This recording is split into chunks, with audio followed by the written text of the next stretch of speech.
Welcome to the Entrepreneurship Speaking Residency. Let's give a round of applause. Yeah, big round, thank you. I saw you doing the round, which I appreciate. This is actually the first of its kind. And some of y'all know the history, so correct me if I'm wrong. But I think this is the first time that the Toledo Library has done this, where they actually have a speaker coming through talking about business ideas and doing it in a series of keynotes over the course of the month. I've never done this before, so this is a pilot. I like creating something out of nothing, so this is kind of my wheelhouse. I like flying, sometimes without a net, but often with some type of support. The good thing about this is that I'm familiar with this course, and that's because exactly a year ago, almost exactly a year ago, right around my birthday, I did a TEDx Toledo talk right by, I think it's called Fleetwood's, the bar over there. Had an amazing time, had some good drinks, but it was a good experience to connect with the community and talk about, specifically about perfectionism, which was the topic of my talk. Almost a year ago, so a little bit after that, I did a keynote over at the Sylvania branch, which is at that period of time where I lived. It was my branch, it's the place I took my kids and my wife to all the time. And we talked about Bringing Your Worth, which it became my latest book, Bring Your Worth, Level Up Your Creative Power, Value and Service to the World. What was amazing about those experiences wasn't that people showed up for me, which I appreciate, but it was also that people actually showed up for each other. So the communities that were made when that occurred, the 12, 13, 14 people that spoke along with me for that TEDx Toledo event, which took up pretty much the course of the day, the people in the audience continued to talk, continued to bond. I ended up coaching some of them, I became friends with some of them, but more importantly, they ended up collaborating with each other. It happened double-fold when it came to the Sylvania keynote. There was a bunch of people there to discuss how they could bring their work to the creative world, whether they were an entrepreneur, as in being a company, or they're an entrepreneur like myself, or they're outside of a company, whether they were at home raising their kids, or taking care of their older parents. How do you bring your work into the world? It was crazy with the library because, and some of you were there, where we actually shut the place down. So my talk was around 6 p.m., I think. We were still talking at around 10 p.m. My talk was only like 45 minutes. I didn't even get any of the great snacks that they had. It was that bad, because we just kept talking and talking and talking. They actually shut the lights down on us, like it was done. Having that experience actually was formative as far as seeing how communities can grow really quickly, just by one simple event. So that leads to this one, where imagine doing 4 of them every Wednesday to be able to connect with people and seeing it almost like a pilot. And then it builds week after week after week, and each week having a different type of topic. In my latest book, I talk about one of my favorite stories, and it's about spiritual warriors, specifically spiritual monks that were around in the Middle Ages. It sounds pretty obscure. Now, when you think of warriors, you might think of like Shogun, or a group of Ronin, or like cool people like ninjas and stuff like that. But they weren't those physical warriors. They were mental warriors, but they weren't physical warriors. They were more spiritual warriors. They fought with their heart. They fought with to a certain extent, with their mind. That's where their power lied. And so they would roam in groups at that particular time and help out with things. So if there was a castle that seemed to be unsettling or haunted, and the owner didn't want to go back, or if there happened to be a cave and there seemed to be some bad energy going on there, or there seemed to be a room in someone's house and it didn't seem right and they would need to be exorcised or something extreme like that. Stuff that would give chills down your spine. Now, I know people who are monks. Some of them are friends of mine. And you have the traditional loincloth, kind of like the stereotypical thing. And then you often will see a robe, right? Now, for some of them, it represents frugality, humility, kind of like a nun's version of chastity, that kind of thing. It represents humility and that kind of thing. For these monks, though, it actually represented something else. You see, they would go to these areas, and they could go on their own. They were totally fine going on their own. Again, they were powerful people, but they always went in packs. They never went separately. And the leader at that moment, the person who was going to go in, would get a rope tied around their waist. And then the rest of the rope would be slack, and it'll be held by the rest of the team. Kind of like a one-way version of tug of war. And so as the leader was going into this haunted cave, as they were crossing the moat into this castle, as they went into this room that no one else wanted to go into, as they crossed that threshold, of course they had to do it alone, but they had support. They had to do it alone, but they had support. One of the things that I found in having events like this, in having a community gathering, is to hold a space so that people can know where their rope is. Where's your support? If you're doing something as an individual, if you're trying to create a dent in the world, you're going to have to do it alone. No one's going to care as much as you do. But you got to have your rope. With the events that happened a year ago, with the TEDx Toledo opportunity, as well as with the beautiful experience that we had over at the Toledo Library, it was an opportunity for many of us, including me, to find our rope. How are we going to go and make a change in the world, make something out of nothing, without having that support? And so there's a certain weight, a certain strength that we have in those numbers.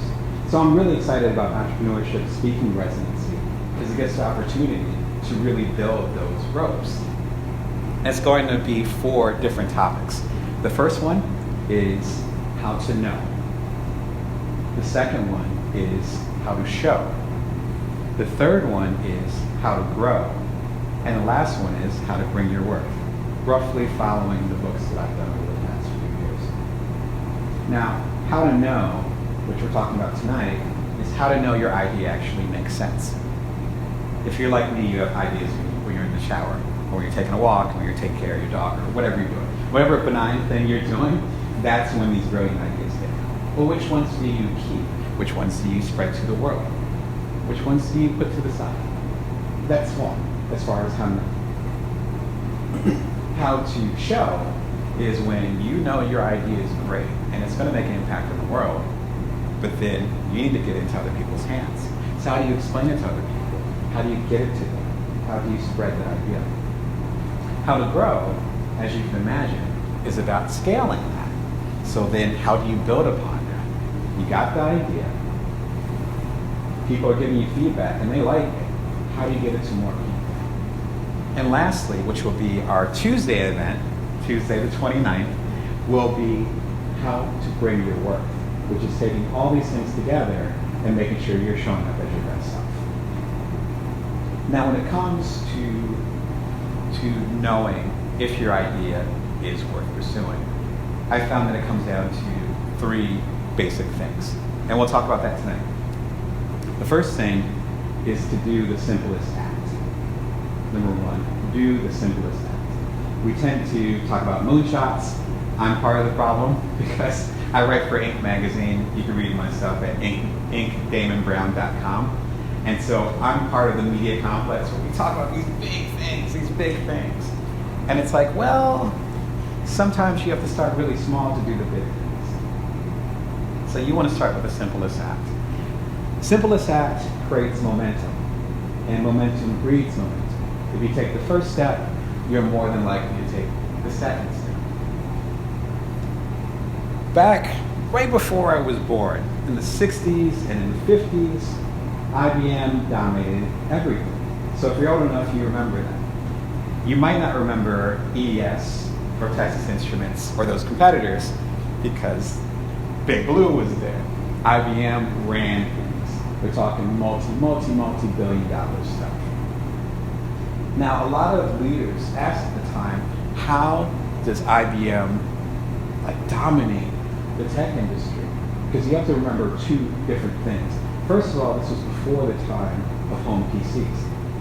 So they are strictly going for the big budget places, like the libraries, the schools, and so forth. Secondly, it was before the public internet. So you couldn't just get a Dell, go to Dell.com and download it or buy it or whatever. You couldn't do that. So this is all based on sales forces, all big ticket. So when they sold something, it was like for millions of dollars, contracts that are worth, that go over the course of years and so forth. So someone asked them at the time, because their sales force was so powerful, how do you motivate them to this level? How do you give them this strength? How are you able to kill it quarter after quarter, decade after decade at that? Leadership said it was one simple thing. We give them extremely low quotas. We give them extremely low quotas.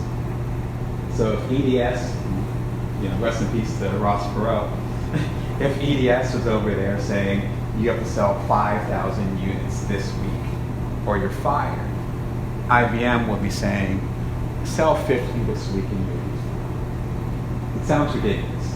If you're ambitious like me, it sounds like the opposite of what you would be wanting to do.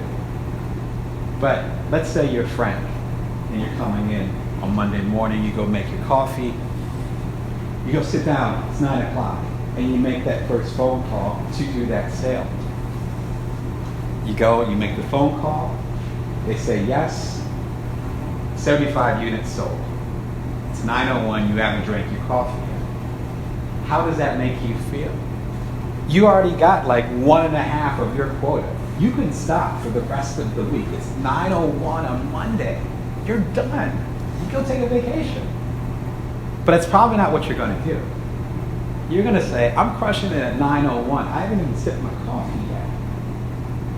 I wonder if I can double my quota. I wonder if I can triple. I wonder if I can septuple it. I wonder how far I can go. That was their formula for decades. That's why the sales force was able to do so well. Because the quotas were so low, they were able to get momentum from that momentum. That first step begat the second step. It was easy enough so that it didn't feel like work. So when you go after first that simplest act, you create that momentum. When you go after the simplest act, you also want to write it down.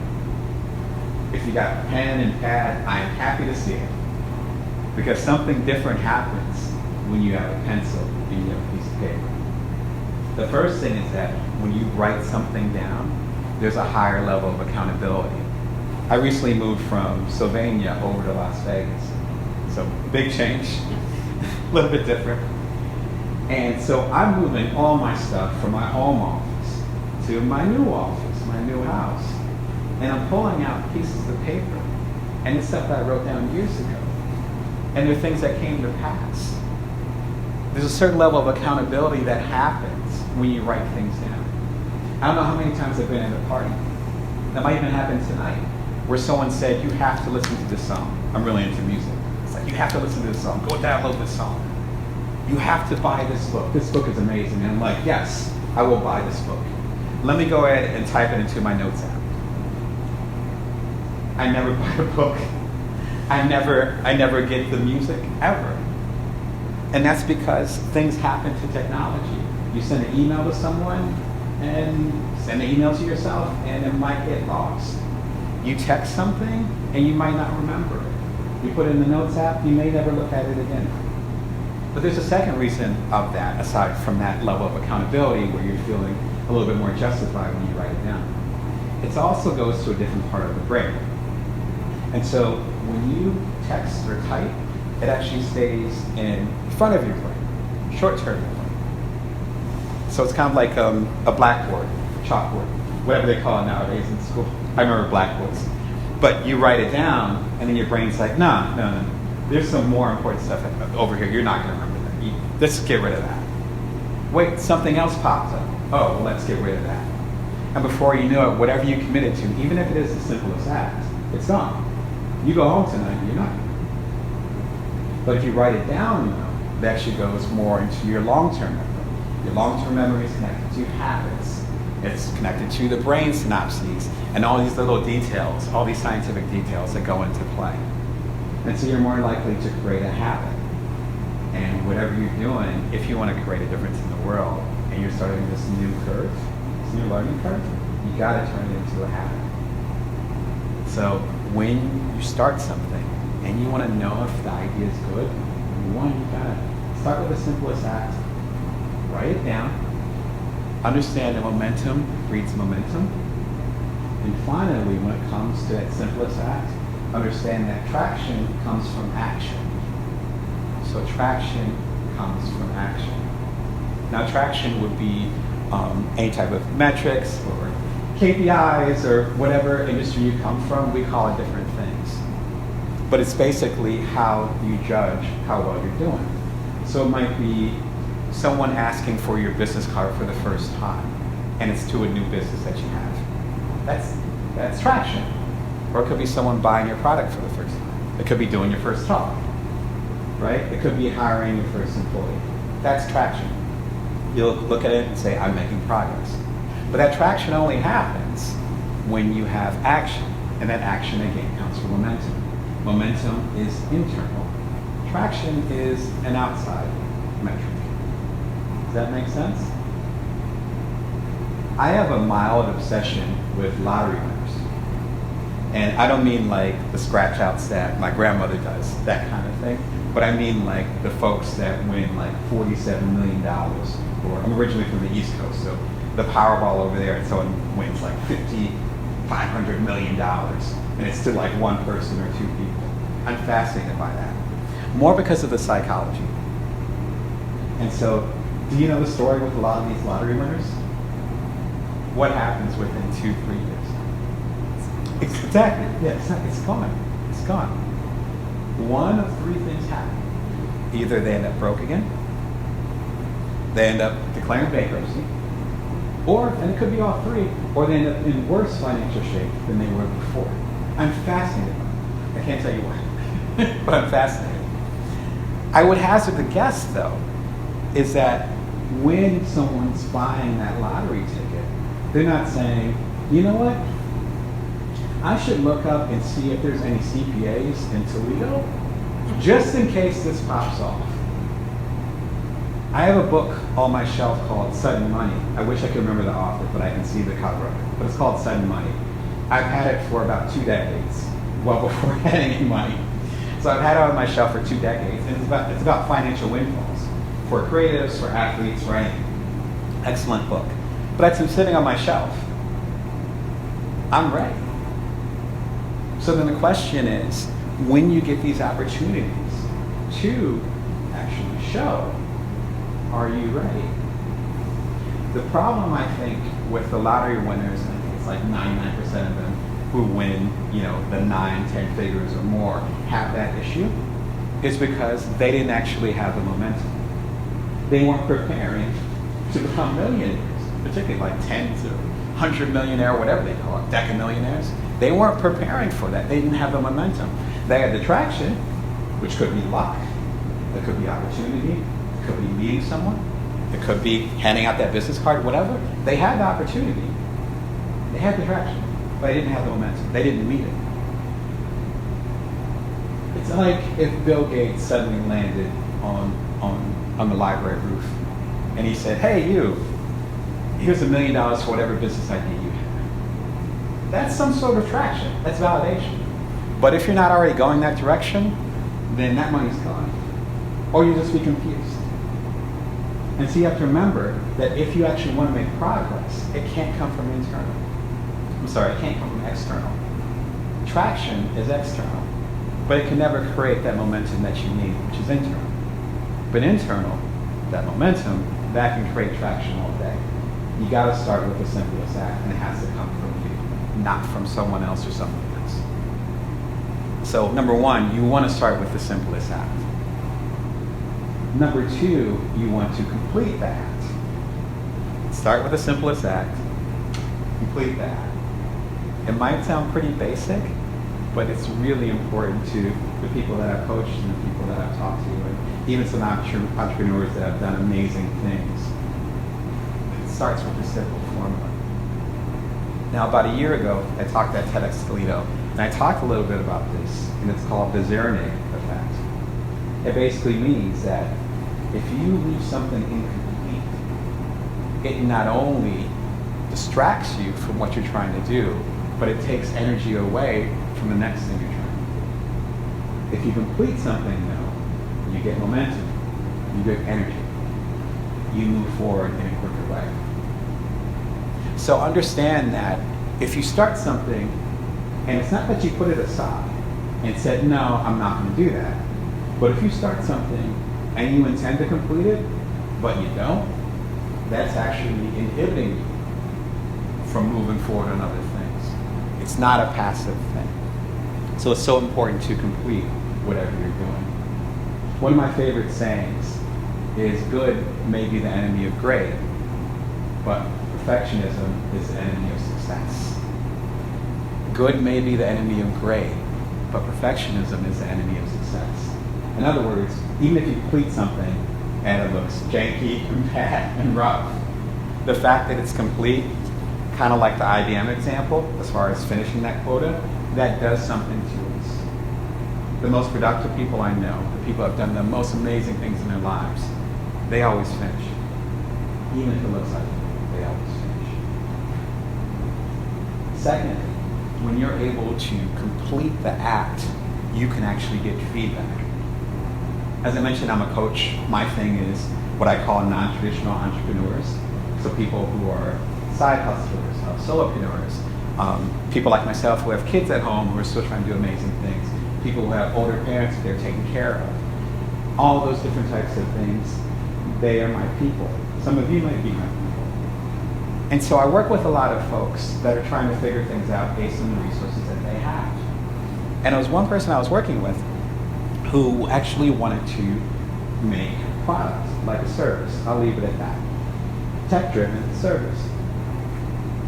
And their ambition was to start with 10, might have been 20,000 of these things. And their challenge was to find the financing so they could create 10,000 or 20,000 of these things. We started talking, and we found out that they hadn't done a prototype. So there was no physical object. There was nothing to duplicate. So instead of starting here, they were starting over here. But the fact that they were starting here prevented them from starting here. And that's why they were talking to me, because they didn't know how to start. There's two challenges when you don't actually complete something. The first challenge is that there might be crucial feedback that someone can give you to make your product or service better. As Seth Godin says, the most vulnerable thing you can say is, here, I made this, and to give it to someone. You have to cross that threshold. Some of us won't complete something because we're afraid of whatever feedback we'll get. I've been there. Every time I write a book or do a talk, I don't know how it's going to turn out. But you have to complete that. Like, you have to. There's no other way around that. And you end up getting feedback from that. The second thing is that you don't actually know if there's some type of fatal flaw or big issue before you replicate it. And so if you go and say, yeah, I'm going to invest my 401k into this new business. No, I actually don't have a customer yet, but I know it's going to hit big. Well, why don't you start with one customer and take a little bit of money and invest into that. Complete the act. You want to do that before you start duplicating whatever idea you have. This goes back to knowing what ideas work. How do you know if the idea is going to work unless you actually get it out to the people? But the key thing with that is to share that product or that idea or that service when it's at infancy stage with people that you trust, people you can be vulnerable with. I'm a big fan of Brene Brown. If you've heard any of my talks or read my books, you know that. They're clapping. Yeah, I'm a huge fan of hers. And what she talks about is vulnerability, which I'm really big on. She says you have to be vulnerable to level up whatever you're doing, but you have to be vulnerable to the right people. Again, you have to be vulnerable to level up whatever you're doing, but you have to be vulnerable to the right people. So you have to establish that trust, both ways, but establish that trust. And I would even use the word love with someone, with the group. Again, back to where's your rope? Who's holding you up? If you're stuck, who's going to pull you out of it? This should be part of what you do when you start an idea, when you're trying to explore something. You've got to have your trusted committee there. I call them a brain trust. And I've had my brain trust in some form for like decades at this point. Same people. I'm really, really grateful. And they are people who love and trust me. I love and trust them. They are of a similar stature. They respect what I do. They know what vision I have for the future. And they will be honest about keeping me on that path. Again, it's people that I love and trust, and vice versa, who are of a similar stature, who know what my intention is, and are committed to me staying on that path. Again, in a loving way. I can be vulnerable with them. You know, again, these books, even these mugs I have up here, they wouldn't have happened without the brain trust. I'd be going all kinds of directions. But I had to complete the act first. And I had to be vulnerable to the people that I trusted. So you do the simplest act, you complete it, and the last reason why you have to complete it is for you to do it all over again. This is a cycle. This is a process. You don't do this, complete the simple act and say, okay, great, I'm done. Now, it's the simplest act, so that's probably common sense that you go on to the next act. But it's important to understand why. I'm a big fan of Chase Jarvis. He's become a friend of mine over the years. He actually has a podcast called the Chase Jarvis Live Show. And he also is the founder of Creative Live over in Seattle and San Francisco. And it allows you to go online and take free classes from major heavy hitters. You know, it's like getting a writing class from Stephen King, that kind of thing, on that level. But it's creativelive.com. We've talked a few times. I've featured him in my ink column. And he has a new book called Creative Calling, which talks about some of the stuff that I'm talking about today. One of the patterns that he talks about in one of his series, which I absolutely adore, in fact, it kind of ingratiated me, you know, it like made me a fan of his, if I can say that, is that he talked about creativity not being a group of people, like you're creative and you're not, but more creativity being a muscle, something you flex, something that you do. For me, I have two kids, 6 and 3, both boys. They have a lot of energy. They're also the only grandchildren on both sides. So they're spoiled. Let's leave it at that. As much as we try not to, the grandparents are coming, and it's something that we're very grateful for. I study Buddhism. I come from a Christian family. My wife is Hindu. So over the course of the year, we have a ridiculous amount of holidays. If you know Hindi holidays, it's like one every other week. And so we're always getting gifts, which is, again, very grateful for it. So the boys will get a gift for their birthday, for a God's birthday, for Christmas, or whatever. And the gift will come in. And they're at the point where they have a similar stature, similar size, and they're both pretty tough kids. So they'll go and they'll fight over the present. They'll open it up, be super excited. They take it out the box. They'll work on it from 5 to 15 minutes max. Doesn't matter how complex. Daddy might have to get in there and help to put it together. Then they push me out the way and they play with it for 5 to 15 minutes. You can like do it like clockwork. And then what happens? Then they look at the box that it came in. They go over there. They grab my pens, my markers. I'm lucky I even have a pen to sign books up here because they take all of them. And they start drawing on the box. Well, they start arguing about what the rules are going to be for their spaceship that they're going to do with the box. And for the next maybe 2 hours, they're fighting, they're wrestling, they're playing with the box. And the toy is just sitting there. It happens every time. It's been happening for the last 2 years. Similar things happen to cats, if you have a cat. I don't know what the connection is, but just figured I'd throw it out there. But anyway, they play with the box. I think it's beautiful. I think it's absolutely beautiful. Probably annoying to the grandparents, but it's beautiful to me. The thing is, They're 3 and 6. And I tend to be very future-oriented. So what do they look like at 13 and 16? Are they still playing with boxes? Are they still feeling creative? Are they going to look at a blank sheet of paper and just start drawing on it like they do now? Am I going to have to steal my pens back from them because daddy has to work? More importantly, a decade after that, can you imagine a 23-year-old and a 26-year-old fighting over a box about how creative they can be with it? Now, if y'all have kids, nieces, nephews, if you're around kids at all, you know that I'm telling the truth with this. So then the question is, what happens? What happens? You can blame the school system, you can blame parenting, you can point your finger wherever, but something happens. I think part of it is that at a certain point, people are classified as creative and not creative. You have you're really into paint, you're an artist, you're creative. You like numbers, okay, well you're an accountant. You're not going to be a creative accountant. You're just going to be an accountant, go over there and be a CPA. No offense to accountants, but there's a level of creativity with all the things that we do, right? Whether we're a fireman or a woman, whether we're an actress, it doesn't matter.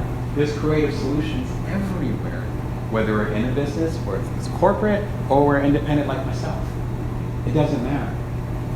So that's Jarvis's theory. I would add on to his theory that creativity isn't just a muscle, but so is failure. Failure is a muscle. It's something you get used to over time. You build on it. Back to the kids. It's like riding a bike. There's a reason why that's a cliche. Because the first time you rode your bike, if you can remember, I can't remember, hopefully you can. But I'm sure you fell a lot. My knees are still skinned, still the scars from when I learned how to ride a bike when I was around my son's age. But I kept going. The speaker Les Brown talks about that. If you see it, and again, I got a 3 and a 6-year-old, so I still have vivid memories of them as babies. And I remember when both of them learned how to walk. And to quote Les Brown, it wasn't like my youngest one got up, fell down, and was like, no, walking's not for me. I'm just going to crawl for the rest of my life. No, he got up again. That's a muscle. And I would argue, similar to Jarvis talking about creativity, we actually lose our failure muscle over time. My sons fail all the time.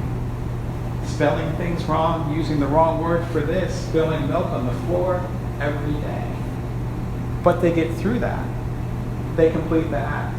They still go and try to get, much to my chagrin, they still try to go and get the food themselves from the refrigerator and have it spill all over the floor. I couldn't even stop them. Their failure muscle is that strong, but they will just keep doing it. That's where you kind of have to get to. And that begins, number 1, with the simplest act. Number 2, it's completing that simplest act. And number 3, I can't help but smile. You have to be impractical. You have to be impractical. Which might sound weird compared to the first one, but let me explain a little bit. I was actually coming over here. This is a true story. I was going to talk about something else, and I was flying over, and I heard from Gary Vaynerchuk. Now, he didn't call me, right? But I heard one of his videos. And he talked about something called the Taylor Swift rule. And I, again, loved it, and I was like, you know what? This is exactly what I'm talking about as far as being impractical. So Taylor Swift, you probably heard of her. She probably made, let's say, $140 million in the past year, right? It sounds about right. Anyone knows they can correct me. So $140 million. She's a bit younger than me, so I think she just turned 30. So she's really plugged into the millennial population, particularly with the music that she does. So she's all over social media, right? With her kerfuffles happening with the Kardashians and all that stuff, all that kind of drama. But either way, she's on Snapchat, she's on Twitter, all that good stuff. I don't think she's on LinkedIn, but maybe when she's a little bit older. Anyway, fans will reach out to her, and they'll be like, Taylor, come to Peoria. My brother's having a bar mitzvah. I want you to come through. Play a song for us. There's a barbecue happening in Atlanta, during the homecoming. Come through, walk with our band. Beyonce already did it, you should do it too. Whatever. I'm having this event, it's a pool party over in Jersey, which is where I'm from. Over in Jersey, we're having a pool party. Why don't you come through and play a couple songs, or just hang out, have a beer with us? So then the killer part is that she does. She will get on, I'm assuming she has a private plane, so she'll get on her jet, go over there, surprise them, and then just belt out tunes, or just have a beer with these people. Whatever she felt like doing, she will go and do that. That is impractical. For the time that it took to get up, forget the time over there. Her spending the 3 hours at that bar mitzvah over in Peoria, let's say she makes $20,000 an hour. That's $60,000 she could be making. She could be doing something else. She could be singing the phone book and then make some money on that. She could have been doing that. But instead she's at this bar mitzvah in Peoria. I mean, you can look it up. This is real stuff that happened. So the question is why? That's really impractical. There's a few reasons. Number one, of course, the people that are at the event, 20 people, 200 people, will never forget the moment. Ever. Right? You can imagine that. If you've seen the movie, I think it's Finding Bill Murray, which talks about the same thing, where Bill Murray's had a similar thing where he'll just pop up at random places. It's all about this type of thing. So number one, it's a priceless experience. Number two, they will obviously share this with everyone. Buy every Taylor Swift poster, talk about it to their kids and their grandkids when they get older. Hey, Taylor Swift came to my bar mitzvah, so what about yours? That kind of thing. So there's the legend of that. But most importantly, that creates intimacy with the people she's trying to serve. Now, you might not look at Taylor Swift as like a thought leader or an entrepreneur or a creative, but she is. She's all three. I'm not even her biggest fan, but she has my props. Like, I salute her because she gets it. It's about serving the people that you are meant to serve. Being practical is not connected. Being practical is not intimacy. It's the opposite of that. You don't want to be practical this way. If you think about your cable provider and you call them because there's an issue, what happens? Like, for real, what happens? You get on the phone and they say, all right, welcome to so-and-so. I don't want to throw anybody under the bus, but like, welcome to so-and-so. For English, press 1. For Espanol, press 2. And then you're on there for like 5 minutes trying to go through it. That's practical. Do you feel connected to your cable company? Do you feel like they're trying to serve you? Right? That's practical. So when you have your idea and you're trying to do the simplest thing and you're trying to complete it, don't go for the practical. You might have to worry about that later, but not right now.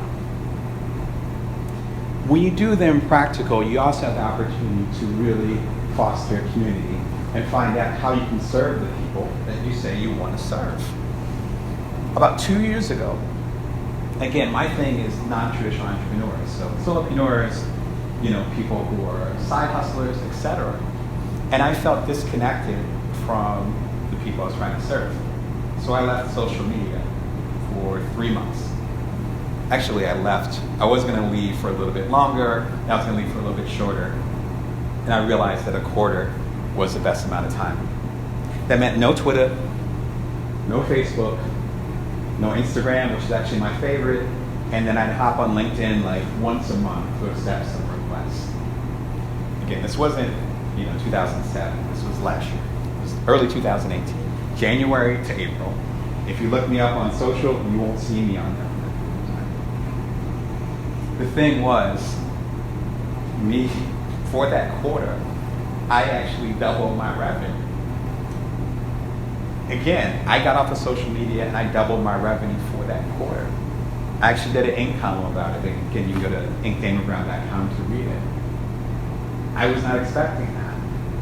But there are a few reasons why that happened. First of all, when I ended up having something new that I wanted to do, I couldn't just say, oh, okay, let me do a 240 character tweet and just say, hey, I have a new coaching practice or a new coaching package, and it's going to be better for you and better for me. Why don't you shoot me a DM or a direct message and let me know if you're interested? And I shoot that out to my, thousands of followers, people I'm connected with. It's like, okay, cool. Let me sit back down. No, I couldn't do that. Something had to shift. So instead, when I came up with a new coaching method, or when I had a webinar, I did a series of webinars during that period of time, I couldn't rely on social media. Instead, I was emailing people. And I was like, hey, how you doing? How's your business going? You good? How can I serve you? Hey, what's going on? Yeah, do you want to get a quick cup of coffee? I used to live in Sylvania, so it's like, you want to get a quick cup of coffee? Let's talk about your business. I can talk about what's going on with me. And then we go and connect and learn from that experience. I distinctly remember, again, it was from January to April, me being in my cozy home. Again, I work from home. Me texting or emailing or having a phone call with people and realizing, yes, let's go and have that coffee. And me going, running downstairs to my garage, turning on my car, warming it up, going down the street to downtown Sylvania, getting a coffee, sitting with them for like 2-3 hours. Just talking, not even the brain picking or whatever, which I'm not really into, but just finding out how I could serve them and then how we could serve each other. And then leaving the coffee, getting back in the car, going back home, and getting back into my work clothes. And that's all I did. That ended up making me better as far as serving the people I wanted to serve. So you got to connect with the very people that you're trying to help. If your main purpose is to serve, you got to talk to the people that you're trying to serve. There's nothing wrong with social media. Sometimes, though, that can create a layer, and we can forget about the other levels of intimacy that we can create. Another thing that I learned from that period of time is that for me, even for me, I've written books about social media. I've written like 3 books about social media. Even for me, I didn't realize how much time I was spending on social media and not actually creating. Or as I talked about in a recent column, I spent more time consuming and less time creating. And suddenly, that spectrum went all the way to the other side. Because I couldn't be on social. So I was just making stuff. So it ended up being 3 webinars. It ended up being a new coaching practice or package.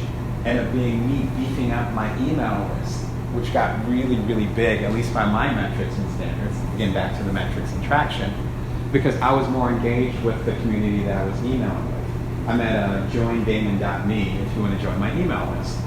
And that ended up becoming this thing, where that ended up being the main way I was connecting with people. Email, texting, phone calls. It also enabled me to understand, again, how I could serve the audience the best. And that's super crucial if you're going to make an impact with the idea that you want to change the world. The Impractical also gives you the opportunity to really scale. And when I say scale, I don't mean actually getting more product or more consumers or whatever those metrics are. What I mean is focusing on curating these experiences and getting them to as many people as possible. But first, that has to start with one. Again, back to the Taylor Swift rule. It has to start with one. I became an entrepreneur at the same time that I became a stay-at-home dad. So my wife went back to work. I had our 4-month-old, which is now, he's 6. And I was holding him in one hand and literally starting my first startup with the other hand. And it was an amazing ride. He was up at 6 a.m. and he'd be up from 6 a.m. to 6 p.m. My wife would get home for dinner. We'd do dinner. He'd be asleep by 7. We'd have some alone time, and then the whole thing would start all over again. When I say start all over again, I would start at 3:15 in the morning and work from 3:15 to 6 a.m. And then my son was the main focus for those 12 hours that I had. That was our experience, and my experience, for 2 years. I did my first startup called So Quotable, which allowed you to capture people's quotes and share them with other people. I don't mean quotes as in quoting Rumi, but if you said something amazing, I could write it down and share it with the public. That had a little bit of a buzz. It got me enough attention to do my first TED Talk up in Vancouver. that got the attention of two other people who were creating an app called Cuddler, which connected people for hugs. I became the third co-founder. We worked on the app over that summer. My son was just turning 1. We released the app on September 18th of that year, 2014. By September 25th, it was actually the #1 app in several countries. We were on the late night talk shows, the morning talk shows. We had 100,000 users and 10,000 completed codes. All bootstrapped the whole thing. Both of that startups. It was an amazing experience. We ended up getting acquired about a year after we started, just after my son's second birthday. And that's why I'm into non-traditional entrepreneurs, because I am one. I lived in Silicon Valley for a little while. In so many ways, I don't match a Mark Zuckerberg or Elon Musk. I didn't go to Ivy League school and then drop out. I'm not white. There's a lot of differences between us. And so the ability to go ahead and create this space for non-traditional entrepreneurs, it stems from that. But the biggest lesson with that experience is learning how to scale that curation as opposed to just scaling. One of the rules that I came up with, as I was essentially CMO and I was also COO. So I was in charge of how we're going to launch the app, and I was also in charge of the day-to-day, how we're interacting with the consumers, the culture. If you're connecting people for hugs, it's not the same as, say, hailing a Lyft or getting an Amazon widget to your door. So if we're not doing widgets, if we're not doing ride sharing, we're actually connecting people physically, then whatever we do with our culture, it has to reflect that same level of intimacy. At our peak, we had 250,000 users. Every day, we would get probably about email probably from about 1% of them. So say 250, 300 people. So at 3:15, I'd wake up to that. And we made a cultural commitment to reply to every one of them. It was tough. It's much easier to outsource that and to a Zendesk or whatever hot startups doing that nowadays. We got to get that out of here. But we had the #1 app in several countries, including America. We're one of the hottest apps in 2014. And me as a co-founder, I'm replying to everybody. Two things happened with that. The first thing that happened is that people were amazed and humbled. They're like, wait, you're the co-founder? You're replying to me? They're used to robots. And they're used to that cable experience. They're used to the practical. So that alone, they're like, oh, thank you. And that made me feel good because they appreciate the time that I put into it. So I had other stuff going on, including the paper. The second thing that happened is that I actually understood our audience on a higher level. It even touches me just thinking about it. It's been like 4 or 5 years. I'm just remembering it. I remember getting one email. It was someone who actually had some type of disability or challenge. It sounded like it was physical. And how Cuddler allowed them to connect with other people in a way that they couldn't do in their day-to-day life. Had another instance, a few instances, of people that were well into retirement age. I think it was one person that was like 84. They were using Cuddler because I believe their partner wasn't there who had passed or had passed away, and their kids were gone too. So they had no physical touch, like none. Think about that. Just think about that for a second. If most of you are probably fortunate enough to have that in some form, even if it's a pet. This person that was emailing me didn't have that.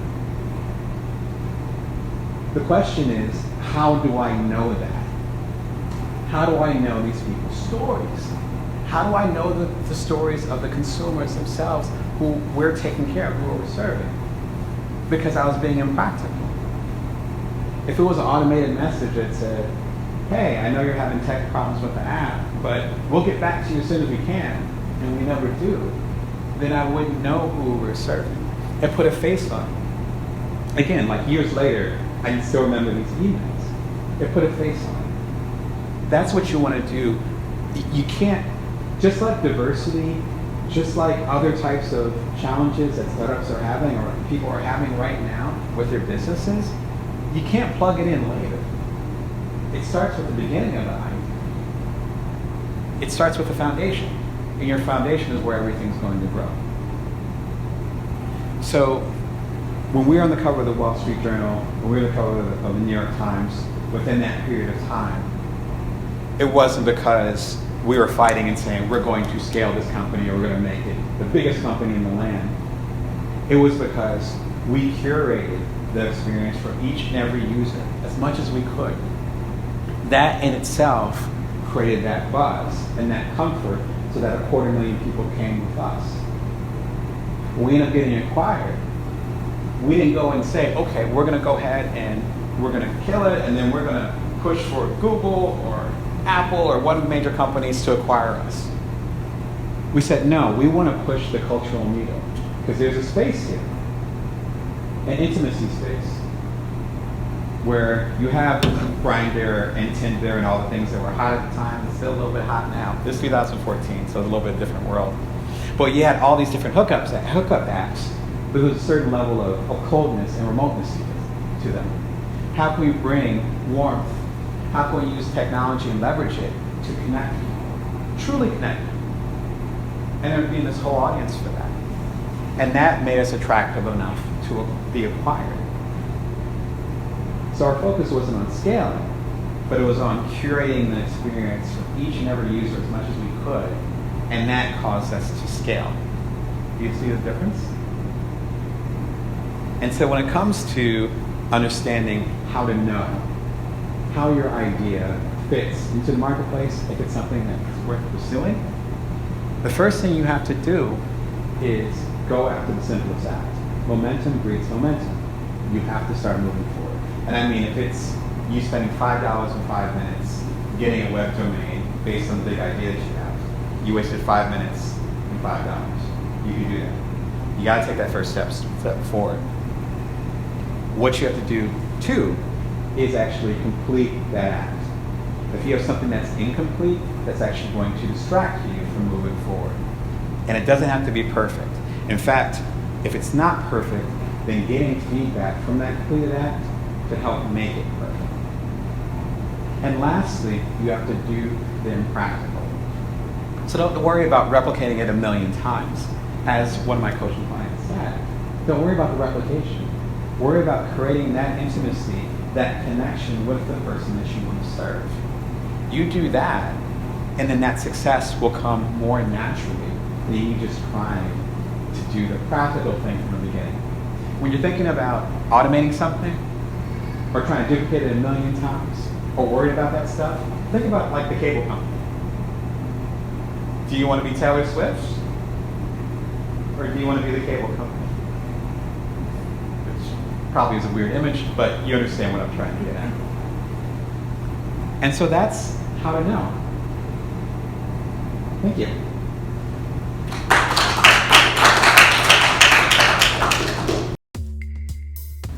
So, welcome. Welcome to the next Entrepreneurship Speaking Residency. I'm learning how to say that because it's a lot of words. What it basically means is that I'm here representing the Toledo Library as essentially entrepreneur in residence.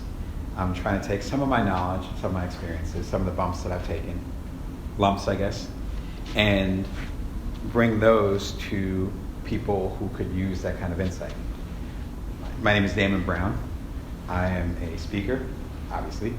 I'm an entrepreneur twice over. The second startup that I did ended up becoming really popular, ended up selling it, and that all happened while I was the primary caretaker of my first son. He was 4 months old at the time when I became an entrepreneur.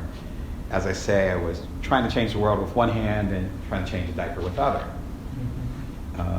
And so with that experience, it ended up becoming really formative and understanding people who I call non-traditional entrepreneurs. They're the side hustlers, the solopreneurs, the people who have little kids at home who they're the primary caretaker. They have older parents at home who are trying to take care of them. They're people of color. They're people part of the LGBTQ community. People who, back in Silicon Valley when I lived there, were not recognized. And now we're getting to a point where there's so many discussions and so many reasons to innovate, so many things that we're kind of facing against, which is always true. right? We always say we're on the precipice of something. We're always on the precipice of something. There's always some new crisis or new challenge. How can we uplift these different voices so that people can all feel like they can participate? My job is to help them as a coach, as a mentor, as a writer, as a speaker, in any way that I can. So I'm a columnist for Inc. magazine. It's at inkdamonbrown.com. I've done a ton of columns that discusses the stuff I'm going to be talking about tonight. But more importantly, it's an opportunity for us to create a space so that other entrepreneurs can connect together and build something more. And that's my intention, is to create the space. Now, this speaking residency, I believe, is the first one at the Toledo Library. It might be the first one in Toledo. It might be the first one in Ohio. It might be the first one in the United States. We'll just keep going and be very excited. Wait, I see the finger. I see the program in Toronto, so the Toronto Library has it. So Okay, so the first one in America. Okay. Could be the first one. All right, got it. So not North America, just America. Thank you. And so that makes me very excited. I love new things. I love starting things and beginning things, trying things, and frankly, sometimes failing at things. And that's what makes it exciting. I was talking to someone earlier today at another event, and they asked me, as an entrepreneur, how do you learn how to fail? And I said, failing is actually how you learn, right? Because if you're going to create a change in the world, build something different, make something better, make the world better than how you came into it, then how are you going to do that without taking a risk? Most importantly, you do not need to take the risk alone. So if you're trying to make an impact on the world, you do not have to do it alone. I talked about it a little bit in the first discussion. So bringing it all back to the top, we're going to meet every Wednesday, which is awesome. Never have done this before. And each Wednesday, there will be a different type of discussion. It's how to know. So how do you know that your idea is going to work? How does it fit? How to show, which is tonight. So once you feel like that your idea fits something, as far as people you want to serve, how do you bring it to the people, right? How to grow, which back on the West Coast, they would call that scaling.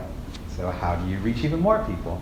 And lastly, how to bring your worth, which is based on my latest book, Bring Your Worth, Level Up Your Creative Power, Value, and Service to the World. And that's how you integrate all these things and become your best self.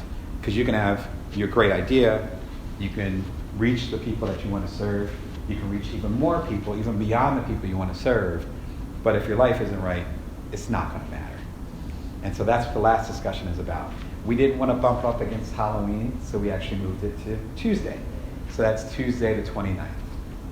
Very excited about that one as well. That'll be the grand finale. What we talked about last week, as far as how to know that your idea is going to work, it came down to 3 basic principles. The first one is to start with the simplest act. Start with the simplest act. Starting with the simplest act means do the next best thing to do. If it means spending $5 and 5 minutes and buying a web domain for your new idea, then do that. Worst case scenario, you lost 5 minutes of your life and $5. Often when we have big ideas, we think about the end of it and not the beginning. So you want to start with the beginning. Also, momentum breeds momentum. And I gave some examples in our previous discussion as far as how companies and individuals were able to move really quickly because they took tiny, tiny steps, bite-sized steps, right? The second thing is to actually complete the idea, complete the act. Sounds really simple, but a lot of people don't complete things. So if you don't complete something, it's not a matter of it being a passive thing where you feel guilt or shame because you didn't finish it. It also psychologically distracts you from actually doing new stuff. So the pile of unfinished things actually is pulling you away from the stuff that you want to do. So that's why it's really important that you complete whatever that is. Lastly, as we talked about last week, it's important to do the impractical. Do the impractical. I talked about Taylor Swift and how Taylor Swift will fly to a bar mitzvah in Peoria and party with them, even though it probably cost her, as far as opportunity cost, maybe $10,000 an hour that she could be doing something else.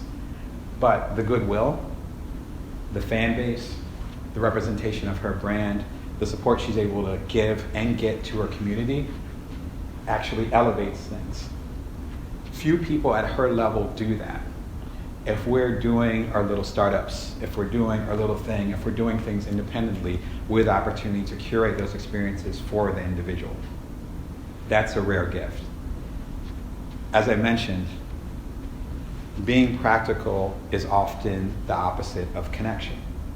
Being practical is often the opposite of intimacy. If you think about your cable company and you call them and they put you on hold, you're listening to hold music and you're pressing all the buttons, that's extremely practical, but it's not connection. And so those are the three things as far as how to know. Once you kind of get some traction with that, then you're able to show it to other people. And that's what we're going to talk about tonight. That comes down to also three basic ideas. The first one is understanding you should focus on building the connection versus going for the sale. Building the connection versus going for the sale. Something that salespeople talk about a lot, and there's actually studies about that, is that people will decide if they're going to buy from you or invest in you within the first 5 seconds. Similar to dating, people often know if they like you or not within the first 5 seconds. It might be conscious, it might be unconscious. But there's a lot of studies that say this. Why is that? Because they're actually investing in you, not just in whatever you're serving to them. So it's important to know your intention with that. There's something called the Johari window.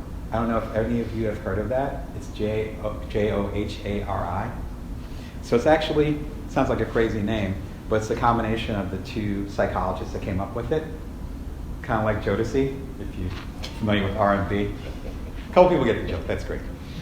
So it's a combination of the two names. That's why it doesn't make any sense.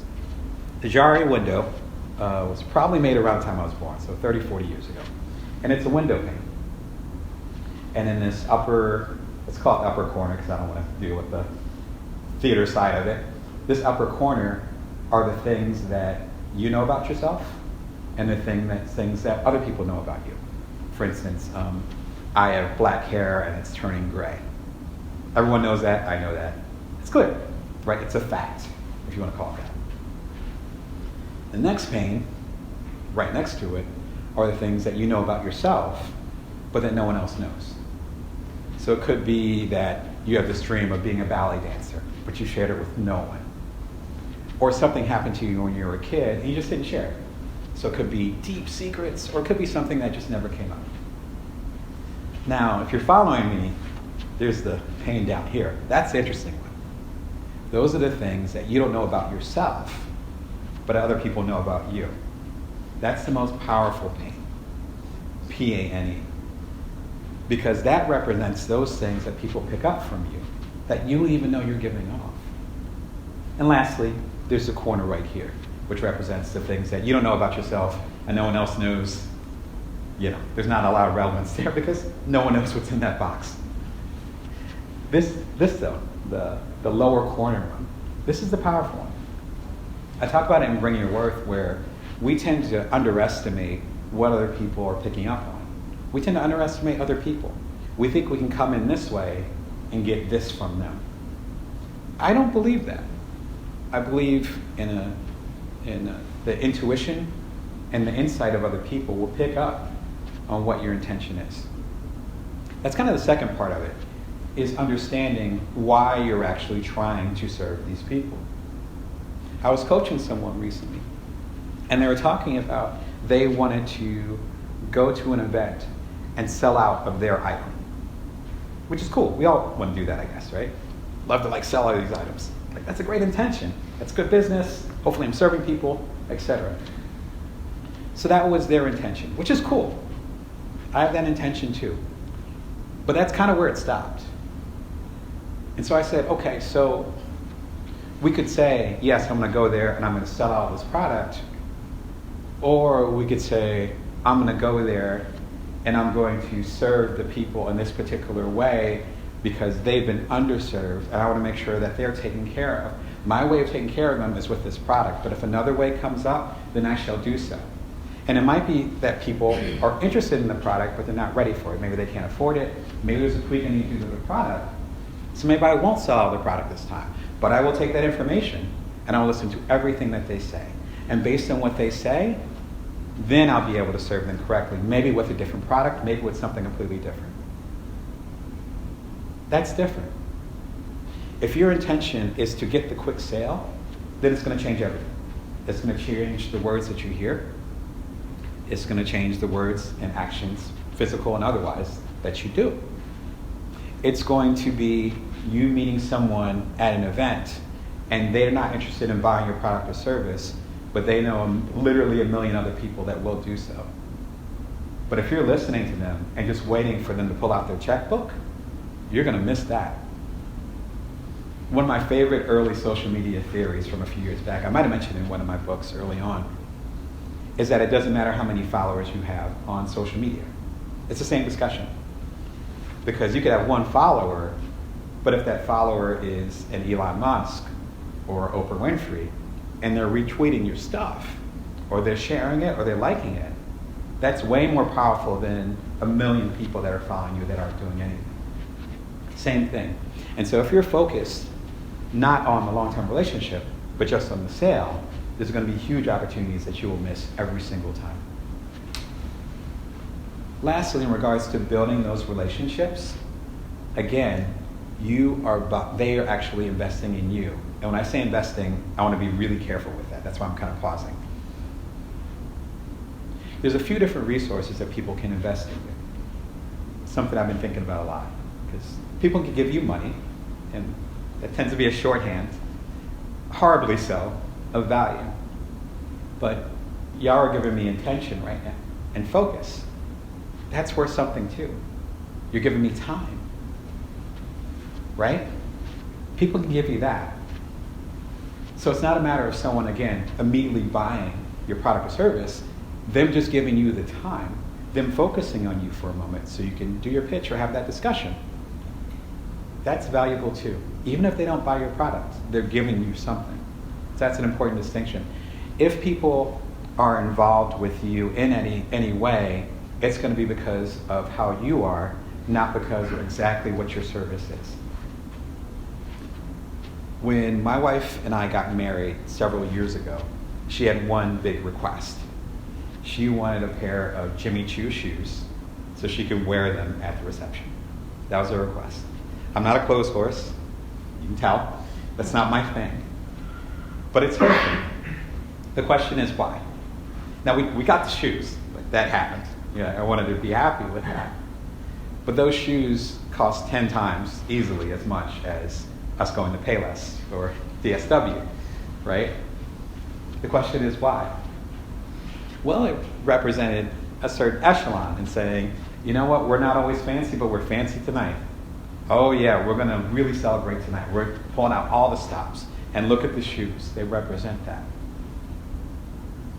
I have about 24 Apple products in my house, across my family. I'm the tech guy for the family. They're all Apple products, right from the iPod minis from when my wife and I first started dating several years ago to the iPad that my boys occasionally borrow from me. By borrow, I mean take. I don't get it back. So the thing is that I know enough about technology. I know, and I watch my money, I know that my beautiful, I don't think it's out right now, but my beautiful Mac Air book, which I absolutely adore, I can get a PC for like a fourth of that price. And I have connections. I can probably get it for a fifth of that price. So why? You kind of see where things are going then, right? The last time I was in Paris, I was broke, like really broke. And a good friend of mine, Jeanette Hurt, who writes about food, she's a specialist at it, told me that I had to try a place called Le Soufflé, which is known for their soufflés. I landed at Charles de Gaulle, I think that's the airport, landed there, took the train in, took a taxi, didn't even go to my place, and went directly to Le Soufflé. Took the little bit of money I had, gave it to the waiter, and he's like, do you want sparkling water and all that? I was like, no, just the Grand Marnier soufflé. They made it in front of me. Amazing. A few years later, I'm living in San Diego, and there's a place up the street called the Meshuggah Shack.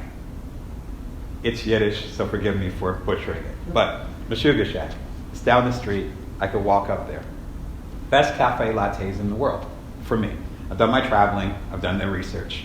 They're really good.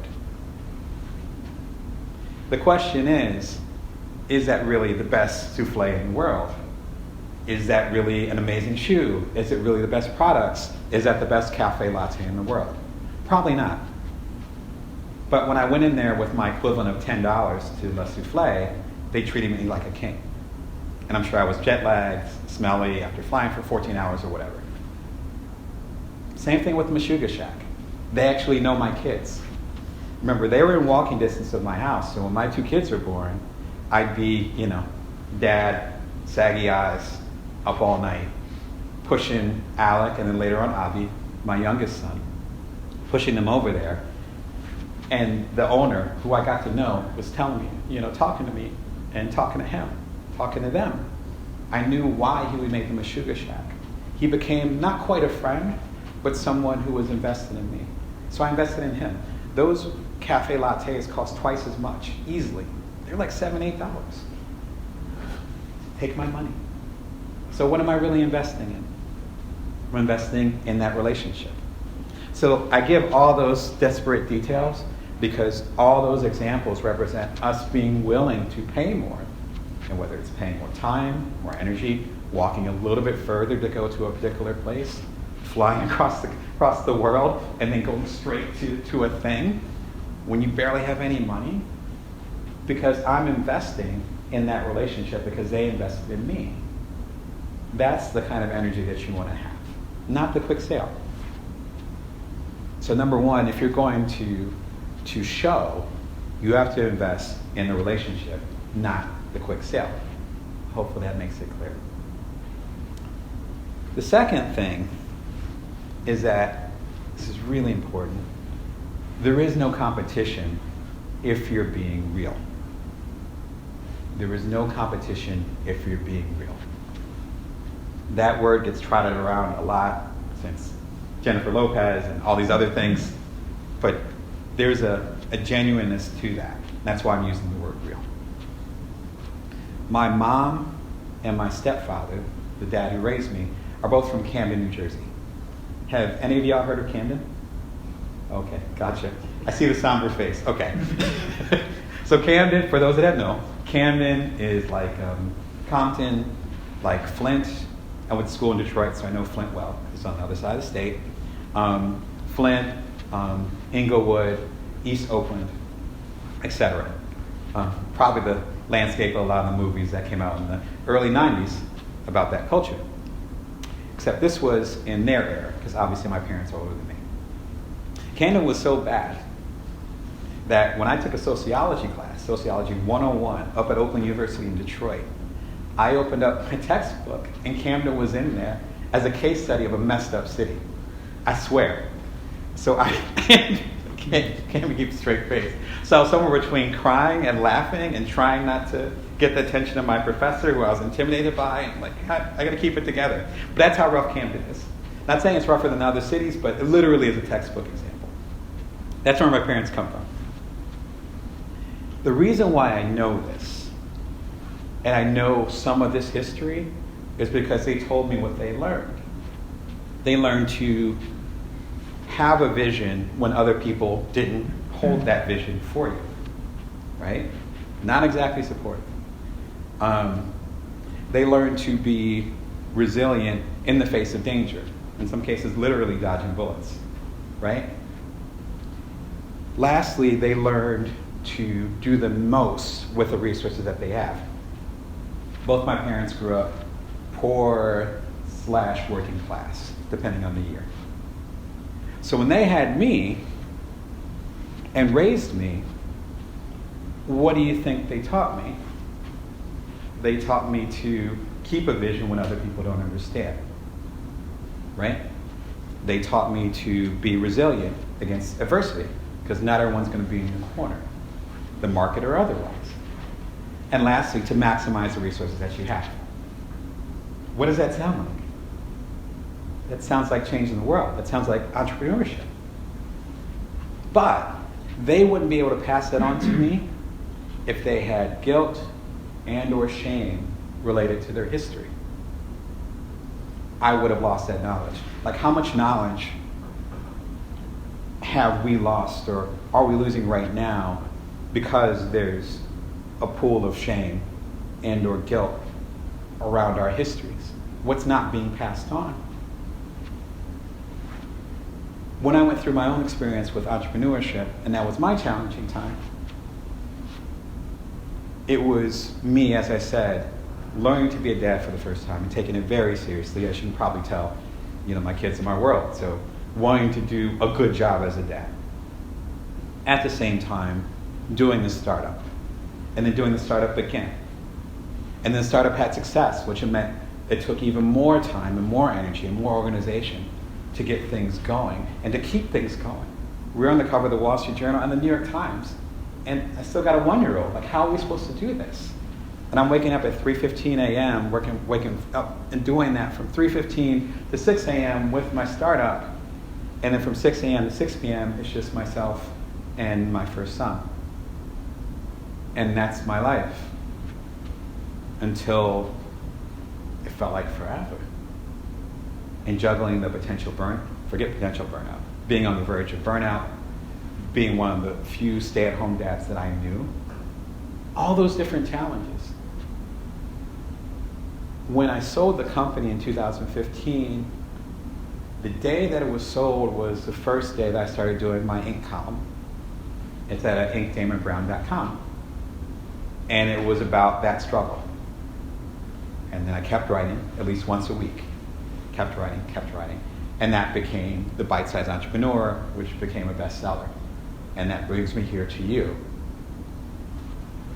But the potential burnout, the struggle, the times when I thought I wasn't going to make it, I had to accept that as part of my history first before I could share any knowledge with you. Whether it's valuable or not, that alchemical process of that, transforming those challenges into something to give to the world, that's changed me. But even me wanting to make an impact in the world could not have happened unless I was willing to be real. If I wasn't willing to be real, then we wouldn't be talking right now. If my parents weren't willing to be real and say, hey, yeah, we're from Camden. It's some jacked up neighborhoods there, but your grandmother's from there too. Let's go visit. Here are the challenges here. Here are your cousins. Here's your life. This is your heritage. If they didn't have pride in that, then I wouldn't have gotten that insight either. The entrepreneur Paul Jarvis, he's a fascinating guy. He has a book called The Company of One, or A Company of One. And it's about solopreneurs. So right up my alley. There's some really good gems in there. One of the things that he says is, your way of thinking should be viewed as a commodity. Your way of thinking should be viewed as a commodity. In other words, your POV is what actually people are buying. And when I say buying, again, I'm not talking about in a capitalistic way. I mean, when people are focused on you, when people give you energy, when people give you time, when people give you money. Your POV is your commodity, not the thing that you're selling, not the thing that you're doing. It's you. It always comes back to you. So when it comes to being real, I wish I had another term for it. Maybe y'all can help me out with it. But when it comes to being real, there's a few ways that you can actually go a little bit deeper. The first one is to understand that analog is preferable to digital. It sounds super obvious, but we really have to think about this. For instance, I live in Las Vegas now. I used to live in Sylvania. I flew all the way here to spend time with y'all. Or I could be back home in my nice little home office in my favorite chair. They could beam me in, and I can give the exact same information. I can even use my hands, like I do a lot. Do all that, have Q&A, have a good conversation, and be like, all right, thank you. Y'all have been real, thank you. And then click the computer off, put on my favorite slippers, and then go get in bed with my wife and 2 kids and sleep well. That's not the same, right? That's not as real. You know, when you see me gestating and jumping around the stage and using my voice here and there and all that, that represents a different experience. You're able to understand me on a different level. So physically connecting with people, again, that's part of my 2 apps that I created. So physically connecting with people, that's like, you look at it as kind of like a morphed version of Maslow's hierarchy, where that's like at the top. Like your chance of connecting with people, and frankly of building a connection and actually getting a sale is much higher. And then of course as you go down, then it's like, well, maybe you do a video conference, you know, Skype or FaceTime or whatever. And then less preferable is a phone call. And then less preferable is a personalized email. And then a text. You see where I'm going. I could probably go on forever. The least intimate perhaps is social media. And I have nothing against social media. It's just you're kind of fire hosing all the people that follow you. That's the opposite of intimacy. So I have a tough time when people say that social media creates intimacy, where I don't think it does. Or maybe they just have a different version of intimacy than I do. So analog, always preferable to digital. As I talked about in our previous discussion, I would go down to downtown Sylvania and have coffee with people, and that's how I end up getting insight as far as how I can serve them the best, as opposed to just shooting them an email. Way more time consuming, not practical, but it mattered. And there was a difference as far as how I served everyone. The second thing, as far as with you understanding there is no competition when you're being real, is to understand that no one's going to be, if you found your thing, no one is going to be as into it as you are. And it's going to have your mark on it whether you realize it or not. There's some audience participation. I can't even say the word. How many of y'all use like the ride sharing services like Uber and Lyft and so forth? Yeah, raise a hand. Great. How many of you prefer Uber and don't want to do Lyft?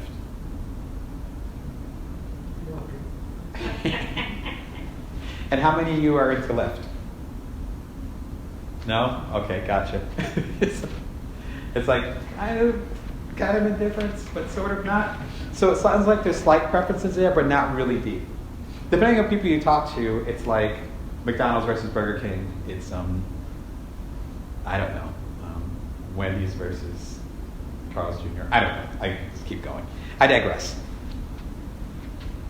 What those two represent, though, are 2 very different cultures. And that's one of the reasons why I wanted to get feedback as far as if y'all had a leaning towards one or the other. When I first heard about Uber, I was living in San Francisco, and it was a friend of mine. We drank quite a bit. And so we're going to head back home. And he says, wait, hold on. Instead of walking home, why don't I call Uber Black Car? And this is back when Uber was just a German word. So I was like, what'd you say? Again, I had a couple of drinks. I'm like, what are you talking about? And he's like, it's Uber Black Car. So I can't remember if it was a website or an app. It was that early. It was, again, 2008. And he says, well, you go on this website or you go on this app and you click this thing, and then a black car, like a personal driver, will come and get you. And then you get in the car, and then he or she will drop you off somewhere, and then it's paid for like through your checking account. And I was like, what kind of magic is this? This is weird. Again, 2008. So he called one, and I was super suspicious. I'm sure, again, because I had a drink, I was probably more willing to get in a stranger's car. Got in the black car, minimal conversation. A few minutes later, we get dropped off. I was safe. And I was like, that was weird. It's like, yeah, that was cool. I'm like, no, that was weird. That was beginning of Uber. A few years ago, I actually saw Travis Kalanick, who's the founder or co-founder of Uber, definitely the face of Uber until recently, speak at TED. He has an intimidating presence. He's also the quintessential New Yorker. So forgive me for any New Yorkers, but I can't remember if it's the Upper East Side or West Side that tends to have a lot of money. I want to say the West Side. And he was basically like, we want to be like someone on the Upper West Side who says, yeah, I'll get you home. Let me call my driver. Let me call a black car for you. My driver will come by. But doing it for middle class middle class wallets, right? Expensive taste, a little bit of money, that kind of thing. That was his intention. That was his intention.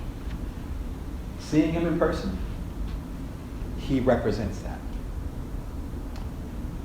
Lyft was actually founded by 2, maybe 3, but I believe it was 2 college students.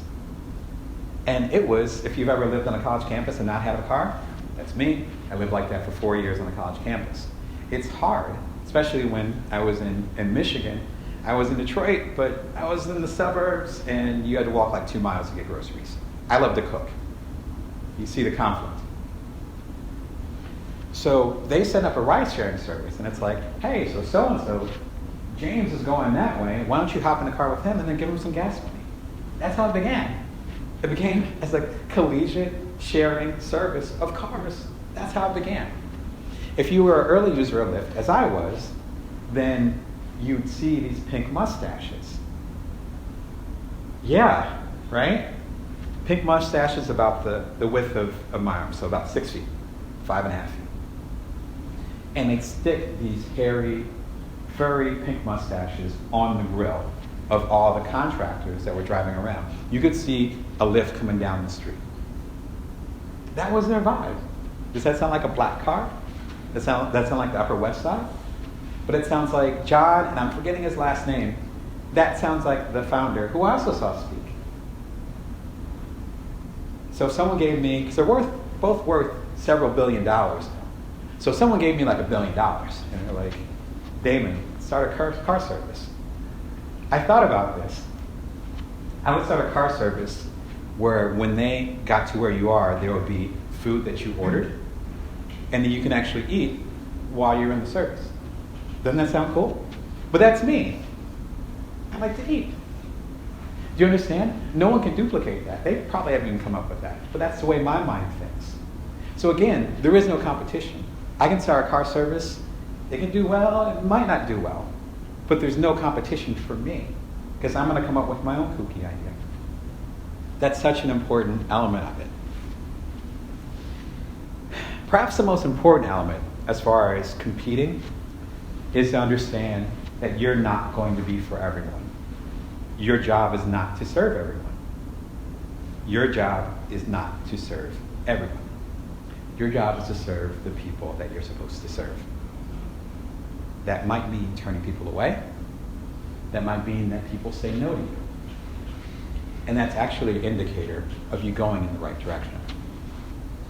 When my family and I moved to Las Vegas, one of the first things we do, actually we cross-country drove over there.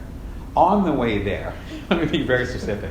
On the way there, we were on Yelp looking up the restaurants in the Las Vegas area. Las Vegas is fairly big. We were trying to find the spiciest restaurants. My origins are in the South, a couple generations back, but it must have skipped some generations because I'm into insanely spicy food. My wife is originally from India, so she's Hindi. When we go to a Thai restaurant, I'm getting a 9 out of 10.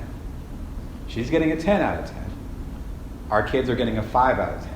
They're 6 and 3. That's my family. All right? But that's my point. That's not for everybody. That sounds insane to some people. I'm salivating now. I'm like, I can't wait to get back home. We have a favorite Thai place, right? It's like, I can't wait to get back home and get some of that pad Thai. I did level 9 next time. I'm going to do level 10. Seriously. I'm no jokes here. Seriously. I'm not exaggerating. Like, I'm ready for that right now. The point is that you can go on Yelp and say, what's the spiciest food in Las Vegas? And they'll give it to you. Certain people, they'll be like, no. You go see something on the strip, and it'll say, habanero burgers, it'll make you cry, stay away. And my family, including my little kids, are getting excited. But everyone else is scared. But that's my point. That habanero burger place, which they do exist, but that habanero burger place is not for everyone. But it's for me. That's what you want to create. I discovered this when I started coaching, and I just started coaching a handful of years ago. And I realized that me wanting to have a specialized coach practice was actually an asset, not a liability.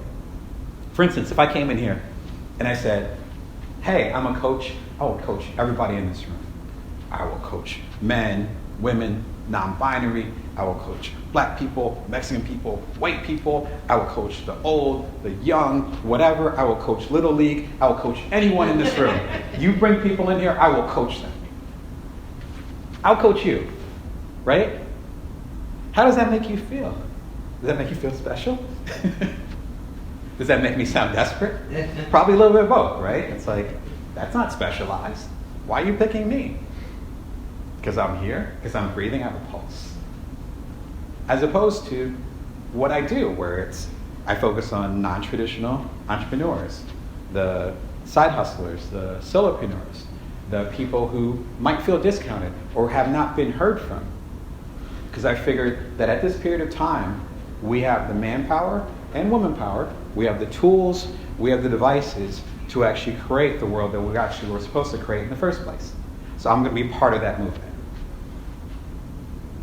So then when I'm talking to people about my coaching, they're either like, I don't know what you're talking about, and it's not for them. Or people are like, yes, let's do it. That's the difference. But it requires people saying no. And that's me being real. I don't have any interest in other type of coaching. I just don't. But if I push that agenda back to the Johari window, I think real recognizes real. And I'd be like, yeah, I'll coach you. And people will be like, well, you don't seem that enthusiastic though. Right? You said you coach me, but you don't seem that into it. And the tips you're talking about don't really apply to me. Well, that would be because I wasn't really into it. There's people that have actually said, no, I won't coach you. Because I knew that once we got to that first session, they would realize that I wasn't the coach for them. It wasn't like I was a millionaire, but I also wanted to be true. And so the people that are in that fold that I do coach, or the people I do speak to, they are the people that I'm supposed to connect with. It's no use in having something false in that. Again, if you believe that truth always comes out, then that keeps you honest from the beginning. So number one, when it comes to how to show, you really want to focus on the long-term relationship versus the quick sale. Number two, you really want to focus on being real, because when you're being real, you have no competition. Lastly, number three, you want to be ready so you don't have to get ready.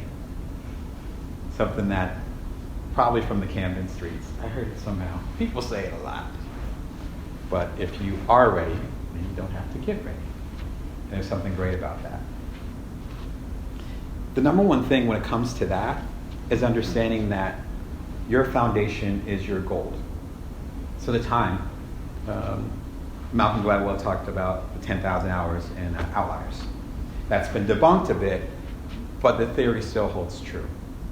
Those bits and pieces that you do over time, they matter. Even if there's bits and pieces that you don't think fit into the whole thing, they do matter. I was doing another talk earlier today, and they're asking me about a part of my life that I didn't really get paid a lot for. And I told them that I've DJed.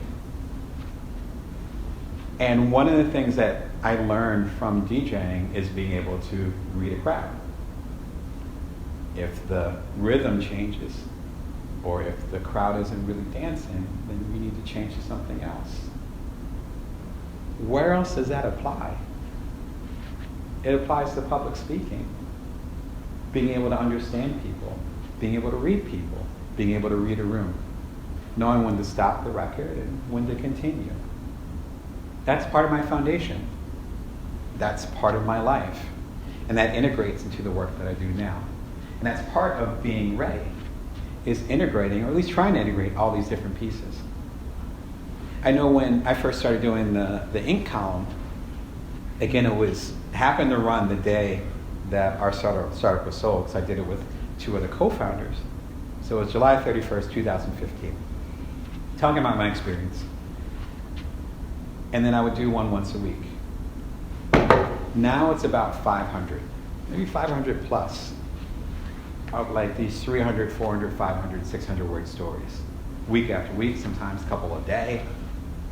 4.5 years. And so when someone comes and says, what do you mean by non-traditional entrepreneur? How do you know what you're doing as a coach? What are these ideas that you're exploring? Are you sure there's some depth to them? I could say, yeah, whatever you want to read, there's, what is that? 30,000 words, 40,000 words? Just right there, it's all free. Check it out. Enjoy yourself. And not even from a boastful standpoint where I have 500 done, but more like that has the social proof of me exploring these things and representing this particular thing.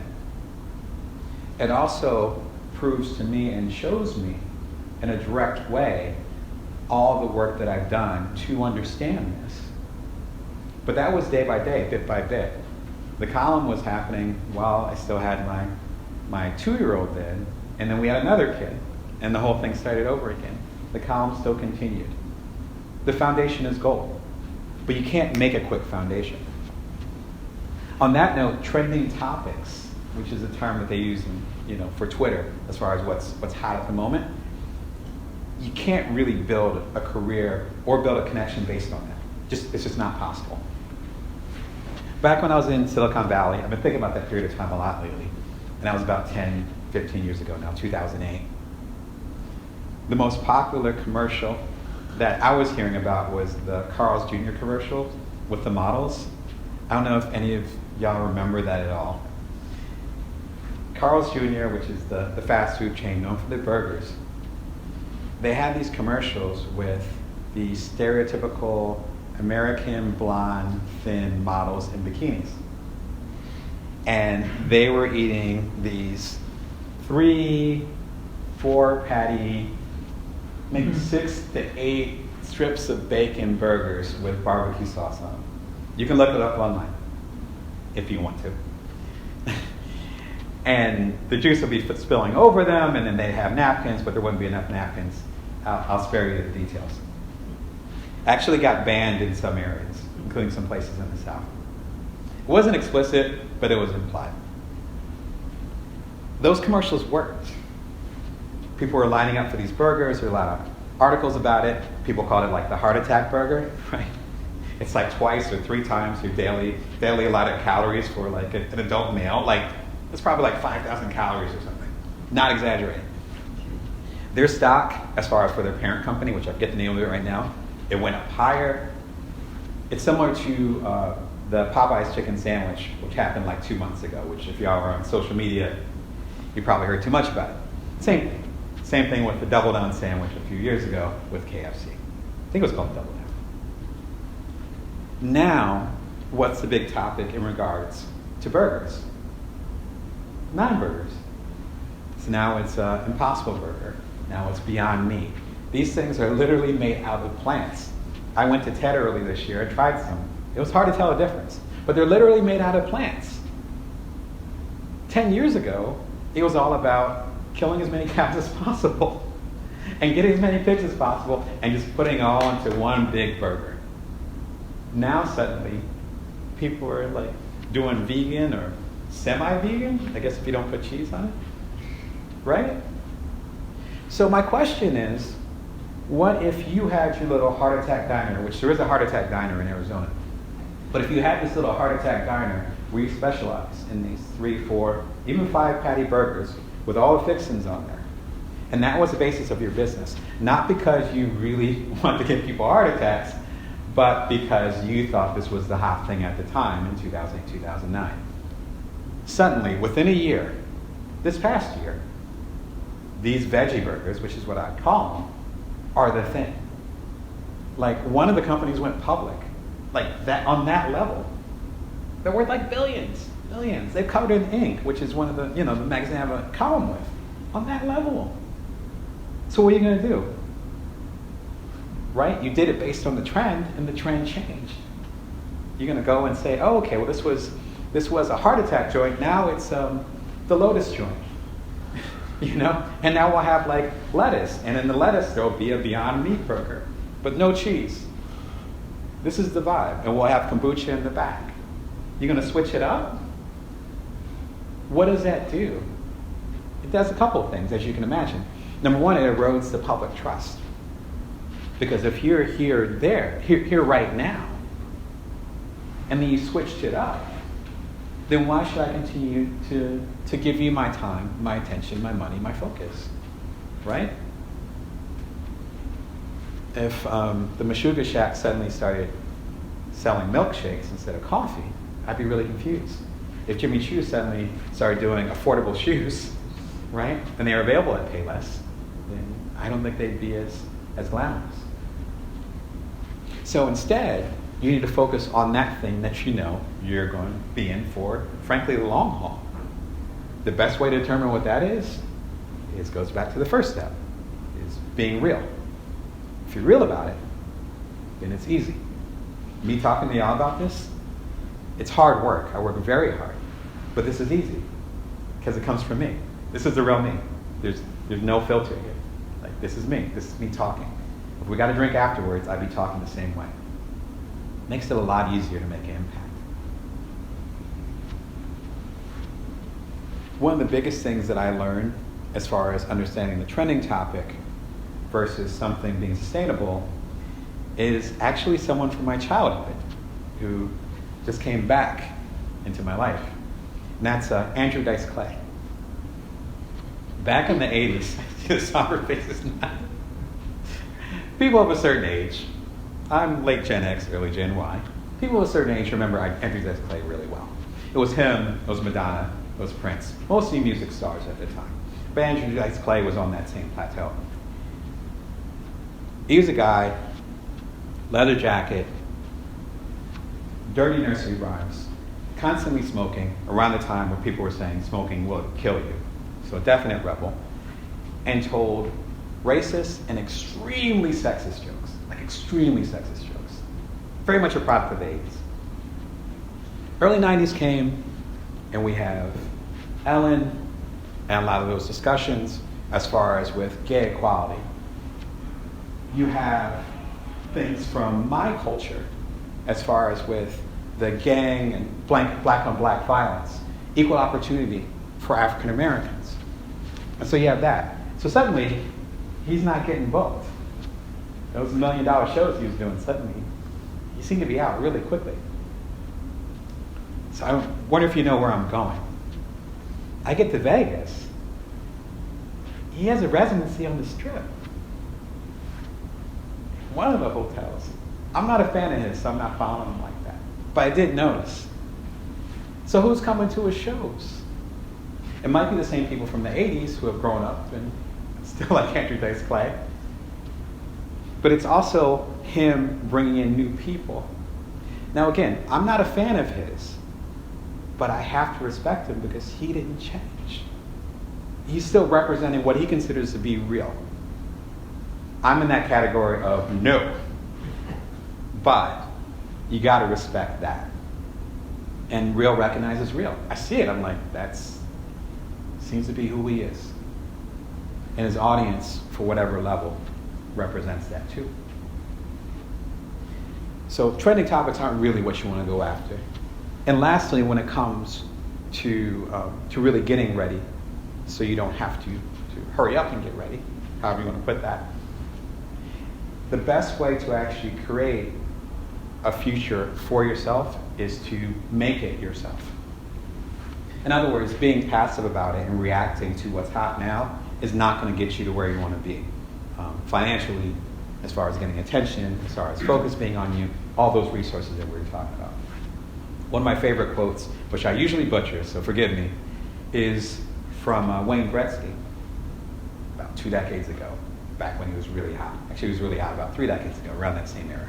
But about 2 decades ago, a sports reporter asked him how he's so good. And he says, I don't worry about where the puck is, I worry about where the puck is going. And that's where my focus is. I don't worry about where the puck is, I worry about where the puck is going.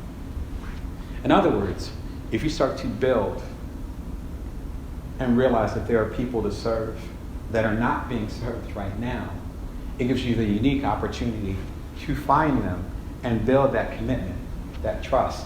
Seth Godin calls it the permission model, where you coming to me to hear me speak, that's you giving permission for me to speak. If y'all didn't show up, I wouldn't have permission, right? As opposed to me saying, you're going to listen to me speak. It's a push versus pull model. If you actually are able to create that wave, even in the smallest of ways, like with my little ink column, starting that 4.5 years ago, smallest little waves, then those waves start to crest. And they start to get bigger and bigger. And by the time there's an opportunity for you to take full advantage of that, then you're going to be the one that's there. The point is to actually have faith in your vision before other people support it. Just like I'm talking about with my folks from Camden. They were both the first generations to go to college. Think about that. My parents aren't that old. But they had to have that vision before other people understood it, even understood the value of college. The work I'm doing now, again, I've had the college for 4.5 years. People weren't messing with the non-traditional entrepreneurs 4.5 years ago. But I knew better. I was one of them, and I could see it coming with the stuff that was going on culturally, with the technology and the tools that were happening. It's not to brag on me. It's just you have to start moving before you get the outside validation. And that's actually the best way to sell. Because if you make that connection and you have that internal fortitude and you're moving forward, like I talked about in the first session, where you're building that momentum, then people will recognize it. A friend of mine named Nilofer Merchant, I think I mentioned her last week, she calls it signaling. So the more that you represent yourself, the more other people will recognize what you represent. And then they'll come to you, or you'll create a tribe around them. That tribe could be people that purchase your products, your services. It could be people that support you, like we talked about last week. It could be people that just want to see you shine. But it has to start with you. It doesn't go the other way around. So as far as how to show, you really want to make sure that you focus on the long-term relationship versus going for the quick sale. People recognize that. At least that's my belief. I found that to be true over and over again with everything that I do. Number 2, there is no competition if you're being real. You know, so forget the Oscar Wilde quote. You don't want to, you can't be anyone. You should be yourself because everyone else is taken, right? It's a brilliant quote, and it's true. You build your business on that, whatever you're doing. And even if you're getting a little bit of money here and there, you are building a business. You are creating something. So many of us do these things and then don't realize that we're small business owners or medium business owners. And we're just doing stuff. No, you're not doing stuff. No, you're building a business. Treat it as such, right? And you're building a business that only you can create. I don't care if you're serving ice cream. It's going to be your ice cream. And lastly, understanding that you have the opportunity to create things and do things before you think you're actually ready. And that's how you're able to be ready before you have to get ready. And those are my thoughts. Thank you.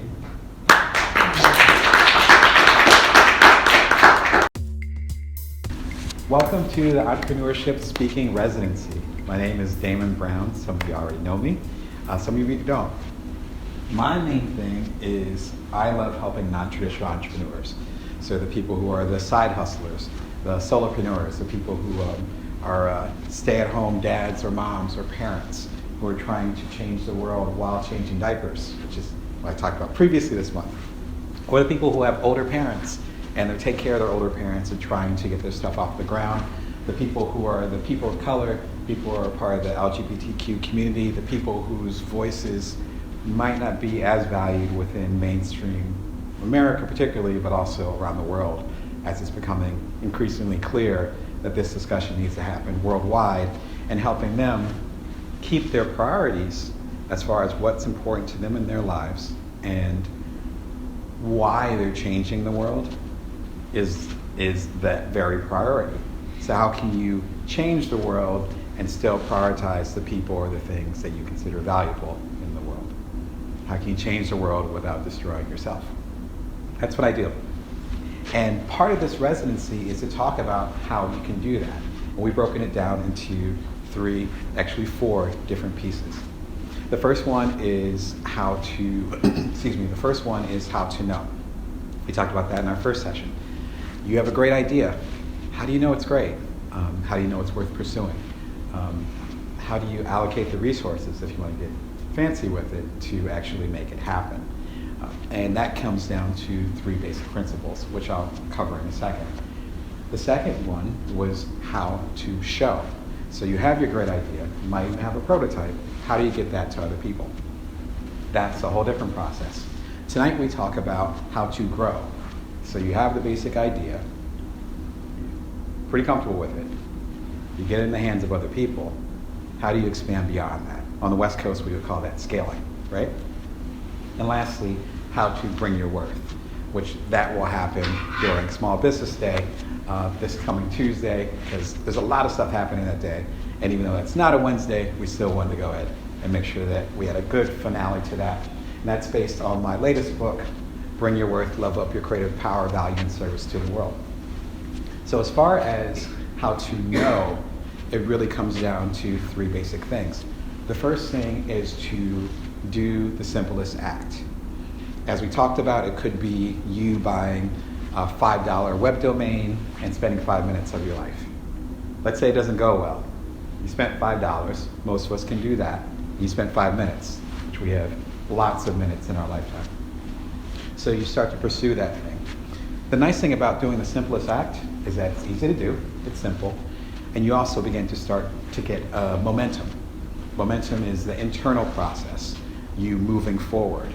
You don't want to have an external thing that's moving you forward towards your goal. You need to have an internal. Internal is an infinite thing. If you're looking for external validation, that can come and go. So doing the simplest act, you can get it done. The second part of that is completing that act. When you complete the act, you actually get more momentum. As I talked about in my TEDx Toledo talk about a year ago, you can go to damonbrown.net to watch that. When we get into this loop of perfectionism and things happen to be at a certain standard, then we tend not to complete them until they're at that standard. When we don't complete things, based on modern psychology and studies that have been done all around the world, we actually begin to lose energy. So those incomplete tasks that you have, I have a few of them too, so I'm not judging y'all, but those incomplete tasks, each of those tasks aren't only a place of what Brene Brown would call guilt and shame, where you feel ashamed about it, or you feel guilty because you haven't completed them. They're actually distracting you from you getting more things done. So they're not passive things. When you complete those cycles, when you complete something, then you actually get energy from them, which goes back to the first point. You take the simplest act, you complete it. That builds that momentum. If you have a long distance to go, you always have to take the first step. So I would encourage you to take that first step. The third thing as far as how to know is to go after the impractical. And as we talked about with the Taylor Swift rule, which was made famous by Gary Vaynerchuk, the entrepreneur, Taylor Swift will go out of her way to connect with audiences. Even though she made, 10, 11 figures over the past year, she will still spend many hours on her jet plane and go to a bar mitzvah in Peoria to bond with that audience.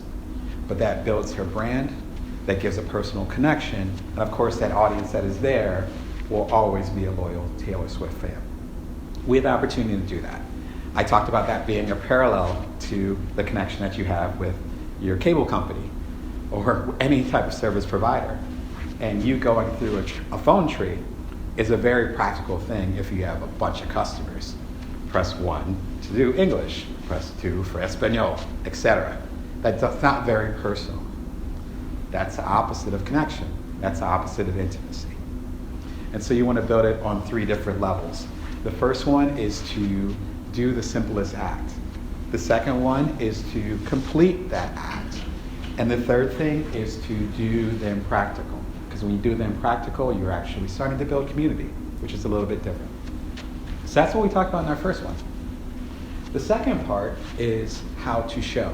How do you show it to other people? You have your basic idea, You got feedback perhaps because you completed these things. Now how do you go to the next step and actually start delivering it to other people? There's a few different ways that you can do that. The first one is understanding that there is no competition if you're being real about who you are, right?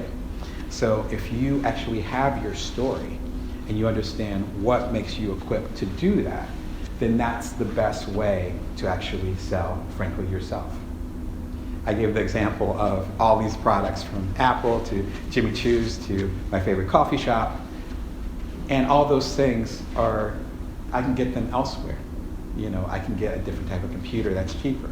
I can not go to my favorite coffee shop and pay less for my coffee. I can not have these particular brands of shoes and then just get cheaper shoes. But the brand makes me feel a certain way because their story is real. I identify with their story. So one, there is no competition. Don't worry about the competition if you're able to be real about why you do what you do. On that note, number two, you want to build that relationship rather than going after the quick sale. I talk about this in Bring Your Worth. This is a huge part of my belief, is that other people are way smarter than we think they are. They're way more intuitive. And so if we have a hidden agenda or if we're trying to get a quick sale, people will recognize that. Instead, go after the long game. Continue to go ahead and support people, even when you don't think you'll necessarily get that sale right away. When I say sale, I don't mean sale as far as with getting the money right away. I also mean as far as them giving resources. So that sale could be time. It could be focus.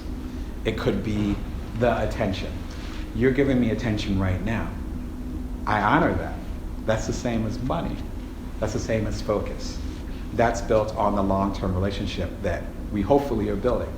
And for some of you, the relationship that we've built over the last 2 to 3 weeks that we've been talking every Wednesday. That's long-term. That's what you want to go after. Finally, you want to be ready so you don't have to get ready. That means that if there's a great opportunity that's coming your way, you want to make sure that you're ready for that. You can't hurry up with that. I mentioned it with people who are musicians who spend a lot of time creating and creating. I mentioned it with I have a column with Inc. magazine. I've done 500 columns with Inc. magazine in the past 4 years. It's at inkdamonbrown.com. I'm very proud of that, but I mention that because the stuff I'm talking about on stage, there's 400 or 500 columns. Each column's like 400 or 500 words. Every other day or every week, I'm doing a new column. So when I'm talking to you, I'm ready to have those conversations. You can't rush that. And so before you go and try to do the sale or do this or that, you're building these long-term relationships and you're also building up your skills so that you're ready when these relationships begin. So that's how to show. The beginning of it was how to know. Tonight we talk about how to grow. Growing is about scaling. And it doesn't have to be you trying to be the next Microsoft or anything of that nature. It's just a matter of you wanting to connect with more people. You can look at it like concentric circles, right? So first you're talking to yourself. You got your idea that you want to work with. You're like, okay, cool. Little idea. I'll play with it. That's what we talked about the first week, right? Then you take that circle out, right? Concentric, so it's the next circle. Then it's friends and family, maybe your mom. You're like, hey, I'm doing this thing. You want to support me? And so it's a little bit bigger. Tonight we're going to talk about even bigger. We're talking like strangers. We're talking about people that you've never met before. Just like I'm having the connection with you now. Like most of y'all I've never met before. So now it's the bigger circle. And that's what we talk about with scaling. I don't mean you have to make $1 billion company. I mean you have to go beyond your comfort zone. So I'm going to give 3 tips as far as how to do that. The first one is you need to own your connection. Own your connection. What I mean by that is the way that you reach your audience, you need to possess it. It's not a power play. It's a vision. And you want to be able to connect with your audience however you see fit. About 2 years ago, I actually decided to get off of social media. And we talked about that in the first session on how to know. And a couple things happened. Now, I talked about how my profit went up, which was crazy. Think about it. People always say, you have to be on social media. I went off of it for 3 months. My profit went up. I was able to curate things for my audience in a certain way. I was meeting people for coffee. I was making phone calls. I was doing emails, and it became very personal. The other thing that happened, though, was that I realized how dependent I was on social media. I'll give you an example. My latest book came out on February 7th. It was called Bring Your Worth, Level Up Your Creative Power, Value, and Service to the World. I had a launch on Instagram. And I'm only myself, so it wasn't a big launch. But I had my launch on Instagram. I had my launch on Twitter, on LinkedIn, on Facebook. I'm at Brown Damon, if you want to follow me on there. That's where I launched everything. And so that's where I launched. It was great. But the main place I launched was like right here, like what we're doing right now. About a month or two before the launch, around Thanksgiving, because again, it was February, around Thanksgiving, I sent an email to my email list, my handful of folks. Actually, more than a handful, I will proudly say. And I was like, hey, I have this new thing coming out. I'm working on this book in secret for like a year. Honest truth. But it's coming. It's going to come on February 7th. It's already laid out. Do you want in? And people started pre-ordering. Now, I self-published, so that meant that I had my own systems and the money was coming to me. But not only was the money coming to me, but the investment, right? Again, the time, the focus, the commitment saying, yes, Damon, yes, you're going in the right direction. We want that. You're serving us. Then it went to the people that I connected with in the rest of the email sector, as well as the people I was meeting with person to person. In fact, a month before the announcement during Thanksgiving, I was doing a keynote in Sylvania, where I used to live up until recently, my home library over there. And I announced to an audience just like y'all that the book was coming. Do you see what's happening? It wasn't on Facebook. It wasn't on Instagram. It wasn't on Twitter until like weeks later. Who cares about that? The people that had already committed to hearing what I have to say, the people that I wanted to serve, I have an email thing at joindamon.me. I send an email every Wednesday morning at 5:55 a.m. Every Wednesday. I did it this morning. Stayed up last night, made sure it was ready. Been doing that for a few years. They already opted in, right? Seth Godin calls that permission marketing, where you're getting the permission from the people you want to serve, and they're saying, yes, I want some of that. My friend Jenny Blake has a book called Pivot. I think I mentioned it in the previous sessions. And she says when someone commits to your email, it's like walking in a store and people browsing versus people ordering the catalog. So people can come to my website at damonbrown.net, check it out. They can even check me out on Twitter, Brown Damon, whatever. But then when people get on my email list at joindamon.me, they're like, oh no, I want some of that every week, right? The reason why I give all this context is that in April, I believe, April or May, Facebook completely shut down. Do any of y'all remember that? It shut down in, I want to say late April. I was hoping one of y'all remember it so I can remember the exact date. So it shut down, totally random. It's down. Instagram, which is owned by Facebook, also shut down. WhatsApp, which is also owned by Facebook, I believe also shut down. They were down, no one knew why. No one knew where they're going to come back up. And I want to say it was for about 18 hours. The reason why I bring this up is that I'm cool with, if not friends with, people who have $1 million businesses. $1 million, 7 figures, 8 figures, I think by this point. And the main way they get their audience is through Instagram. Let's pause on that. So you got like 8, let's say 9-figure business. And Facebook is down for a day. How much are you losing? What if you had a big launch?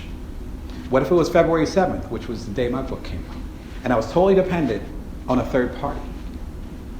And they're like, nah, Damon, not today. No. No, you're not going to be able to reach your audience. I compare it to owning a home versus renting one. Right? So you can have 1 million followers on Facebook and Twitter. It doesn't matter. It's timeless. You could be talking about MySpace and whatever back in the day. Same conversation. You're renting that audience because the landlord can turn it off at any time. But if you're meeting in person, I do keynotes, but if you're doing a keynote, if you're just chopping it up with people at the local community center, no one can take that away. It doesn't matter what's going on with electronics. And with Cambridge Analytica happening, and with the presidential candidates talking about breaking up big tech, have y'all been following this? You really want to rely on that to connect with the people? Is that what you want to do? So I've talked about this in previous sessions. We've had extensive conversations during the Q&As. But you don't want to depend on that. So number one, you want to own that connection. Get that your hand on the tap. The second thing that happens with that, though, is that you're able to connect with your audience as much as you want to or as little as you want to. The reason why I connect with my audience every Wednesday at 5:55 a.m. is I spent years trying other things. I did multiple emails during the week. I tried doing it late at night. I tried to do it early in the morning. No, right in the morning, 5:55 Eastern time.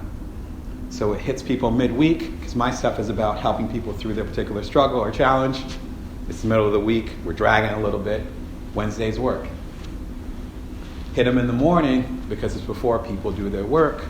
Or for my night out friends on the West Coast, that's before they go to bed. They might have just got back from having a drink or going to the club or whatever, and Damon's there waiting for them, right? Back when I was in Silicon Valley several years ago, it was around the beginning of Twitter. I'm going to say 2008. Twitter began, I think, 2006. It really started to take off. And it really took off by the time I got over to San Francisco.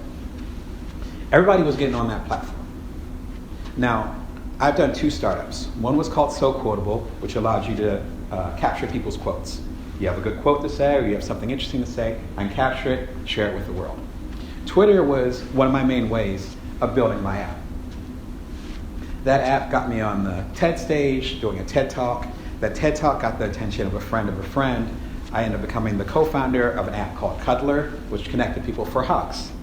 That app got super popular. We had 250,000 users. We're on the cover of the New York Times and Wall Street Journal. Ended up selling the app 11 months after we launched it. We bootstrapped the whole thing. And I did that while I was a primary caretaker of my first baby, who had just turned 2 around the time that we sold the app. That's part of the reason why I'm speaking to you today, because these, like myself, these are the non-traditional entrepreneurs, the people that don't look like or act like or have the same priorities as a Mark Zuckerberg or Elon Musk. My point is that Twitter ended up being a big part of both So Quotable and Cuddler. It was an open platform, to use a tech parlance. And then something happened. Twitter got a lot bigger. They changed leadership like 3 times in like 2 years. There's a great book called Hatching Twitter, which I highly recommend. It's called Hatching Twitter by Nick Bilton. And fabulous book that talks about the inner workings of this. So they had some turmoil. They changed their priorities and they got big enough. And when they got big enough, then they started to turn the tap a little bit. And they said, you know what? You can't just come on our platform. You can't build your business on our platform. You need to go through these hoops. No, you can't post on Twitter that many times using your app. You can only post, let's say, 50 times a day. If that's your business model, well, it's our platform, so you're going to have to change it. Do you see the pattern? And so suddenly, if you built your business model based on this, if you had your 9-figure business, I can't emphasize that more, 9 figures. That means you're pulling in, what, like 5 figures a day? Right? So you're looking at 5 figures suddenly going just like that. What are you going to do? You can't control the message. You can't connect with your audience. That's the pattern here. Again, I was there in Silicon Valley. I saw how it affected businesses like my own. So the frequency that you can actually connect with your audience is different. If I want to have coffee with you right now, I can do that. I don't need permission for that. That's a key part of scaling, being able to connect with your audience how you want, when you want. Lastly, when you actually own the connection, you're able to communicate and serve your audience in a way that you couldn't do otherwise. About a year and a half ago, as I mentioned in previous discussions, I felt disconnected from non-traditional entrepreneurs that I wanted to serve. So I got off of social media for an entire business quarter. I shared some of that. Before I got off, though, I connected with everyone and I said, hey, I know this isn't my Wednesday email, because again, I had that consistency, so I apologize for that, but I have a quick question. I literally have a one-question survey. One-question survey. I swear, nothing more than that. Click on the survey, it's multiple choice. Let me know how I can serve you, because to be honest, I'm not sure. I'm a little bit confused right now, because there's so many directions I can go. I'm so excited to serve you, but I'm feeling a disconnect. I need more insight. So they were down for it. They replied. I'm really grateful for that. Most of the folks on my email newsletter replied. Nearly all of them asked for one thing, which is great, right? So I wasn't doing 15 things at once, thank God. I ended up creating that one thing, which was an online boot camp that I ended up doing through teachable.com. It's still available through, if you go to paylansing.com, then it's still available. People are still going for it. Very similar to my book. Within a week, within a day that I announced it and it was official, people started pre-ordering it, which was awesome. And again, the money happened to represent the validation of the feedback that they gave me. There was other feedback in there that didn't quite make as much sense. But without that one question survey, I wouldn't even know that. If you go to Facebook or to any of the major platforms, you can reach your audience, but it has to be within this structure, right? You do a multiple choice, it has to be in this format. I have people who have fascinating businesses that have to do with politics or sexuality or whatever, and they wake up one morning and their stuff is banned. They can't do an ad. They can't do a survey because, the founder of this company or the legislation over here said, no, you can't talk about that. I have a question since you mentioned disconnecting and connection with the audience. I noticed that nowadays you don't know how to read social connect about social media.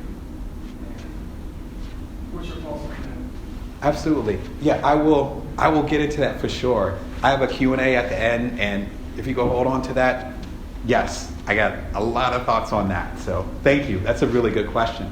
There is that disconnect there, which is part of the argument, where that disconnect is coming not only from the audience itself, but from the people who are trying to reach that audience. And my focus today is more on the latter, as far as how we can reach the audience. But I think the other direction is extremely valid too, because people are starting to unplug. And you do have that need for, that's why y'all are here. I mean, you could be watching this as a video. Why are you here? You're here because you want to have that connection, that conversation, connect with other people in person. We're craving that. And so that really goes back to this first thing, own your connection. This is part of me owning my connection. It's like, no, I want to connect with you in person. I'm going to fly here and talk with y'all. That's part of owning my connection. So that's part of learning how to grow. So number one, own your connection. Number two, I love this one. I can't help but smile. Money is not the thing. Money is not the thing. Money almost always masks another issue. If you're trying to grow, you got money issues, you probably got another issue that's being masked as a money issue. I'll give you an example. I was at a conference, go to a lot of conferences. Obviously, I love talking to people. I'm talking to someone, very successful person. They have an idea. And they're like, yeah, I have this idea. I've been sitting on it for a little while. And of course, my ears start to burn. And I'm like, oh, yeah? And so what do you need? How can you make this happen? How can I help you on your journey or whatever? So they tell me about the idea. which I love that they trusted me with it. And I'm like, that sounds great. Okay, so why aren't you doing it? Like, I felt like I missed something. And they said, well, I need money. It's like, okay. So what do you need to do? They're like, well, I need money. Like, okay, let's say I had a blank check right now. I'm trying to help them through it. I'm like, let's say I had a blank check right now and I gave it to you. Okay, then what? Then what? And they were like, well, and they get into a little bit of specifics, but I'll keep it general. They said, well, I need a developer for this part of it. I'm like, okay. And I need a marketer to do this part because I want to get the word out. Like, cool. All right, so you don't need money then. You need a developer and you need a marketer. So they kind of looked at me. I'm like, all right, so you own what you're doing. It's an idea now, but you own it. That's considered a real thing, 100%. There's no investors. You're not splitting it up. So you own 100%. You might have the resources, but you don't want to spend those financial resources on it. That's the resistance that I'm feeling. And then lastly, if you're 100% in control, then you can share some of that. So you could take on a developer, right? And they're going to do the development, and they get like a share, like a piece of the company, like 10%, 20%, whatever feels good to you. Or you can do the same thing with a marketer and say, hey, can you market this? Or you can come up with the money and do a flat fee, but whatever. Like, you have a piece of that. And they said, well, and I said, okay. They said, well, I want to keep the whole company. Do you see that? It's not a money issue. It's a power issue. You see what money does sometimes? Not to put too much power into money, not to throw it on money, because there's other things that do that. But it's not really a money issue. But it's easy for us to point to it and say, no, it's a money issue. No, it's a power issue. It's a control issue. You don't want to give up control of your idea. And that's okay. But you can't really address it until you take money out of the equation. And so for a lot of the people that I work with, I'm a coach, so a lot of people that I work with, they say that money's the issue, and we had that first session, and money's not really the issue. No, money's important, but it's often not the issue. So we can't really go deeper until we kind of put money, frankly, off the table. The cool thing that happens when you take money off the table is that you can actually have a robust and interesting product without all the fat. When we had co-founded Cuddler, that was in 2014, we spent the summer on it. 3 people who worked virtually, so I was based in San Diego at the time, another founder was up in Montreal, and another one was over in the UK, Bath, I believe, right? We're doing the virtual calls and all that stuff. I got my baby at home, so I'm waking up early in the morning, 3:15 to be exact, to have 4 a.m. meetings before my baby gets up to go ahead and start co-founding this company. And so I'm building from that. Don't have a whole lot of resources. None of us had a whole lot of investment or anything. In fact, we had no investment aside from what they would call sweat equity, which some of y'all are familiar with. Some of you are doing sweat equity now, even if you don't have a term for it. So that's what we had. We didn't have any backing. We didn't have a whole lot of money. We didn't have a whole lot of time. At least I didn't. And so we ended up making what we call the MVP, the minimal viable product. That thing that you end up creating just to get it out there, and it hits the minimum specs of what the user or the customer needs. So we end up doing that. Now, we did a whole lot of ground research. So when we released, right before we released Cuddler, we ended up connecting with people who were part of our target audience. And we had a wide audience. And they were using the app all summer, giving us feedback. We got this long list of feedback, kind of like the one question survey I just talked about. So we got this long list of feedback. And it's like, okay, we can do this, but we have to do this, right? This will be amazing. We're going to save that for 2.0, right? We're going to use that for the next revision. We don't even know if people are going to be, if this is going to be a hot product. Like, this is before we launch. We don't even know. So why don't we focus on doing the very best that we can with the things that are absolutely necessary? Let's build on that. Now what's funny is that we end up launching the MVP. That's the one that had 100,000 users within the first week. And that's the same one that got to 250,000 users within a couple months. That was the MVP. If we had a whole lot of venture capitalist backing or had like a rich relative that just kind of dumped money on our desk, which wouldn't be a bad thing. But that challenge in itself, because our resources were limited, it forced us to focus. What do we absolutely need to do for our consumer? We trimmed off all the fat. So it ended up being this lean, cool app that had no extra bells and whistles, at least from our perspective as far as what we could have done. It's similar to the Wright brothers, not too far from here, but with them, where you had millionaires, and I think that was around the time of the Wright brothers was when we had the first billionaire in America. We had people that had a ridiculous amount of money, like ridiculous amount. These are millionaires and billionaires back then, which is probably like $1 trillion now, right? Why weren't they in flying machines? Right? If money solves it, why weren't they flying around? Right? If I was a billionaire, I'd be like, I want to fly. Let's figure it out. Now, it might be the genius idea, which is a whole different discussion. I think that part's overrated. But it's also the resourcefulness. They had to work with what they had. If you read the history of the Wright brothers, there were people that were actually going against them, actually sabotaging this stuff, who had way more money and resources than they had. But they had the ingenuity, which again is arguable, but they also had the drive to be as resourceful as possible with the resources that they had. When you take money out of the equation, and some of us don't have a choice, or we don't have a whole lot of money, then suddenly this starts to open up, and you start trimming off the fat. I experienced that firsthand.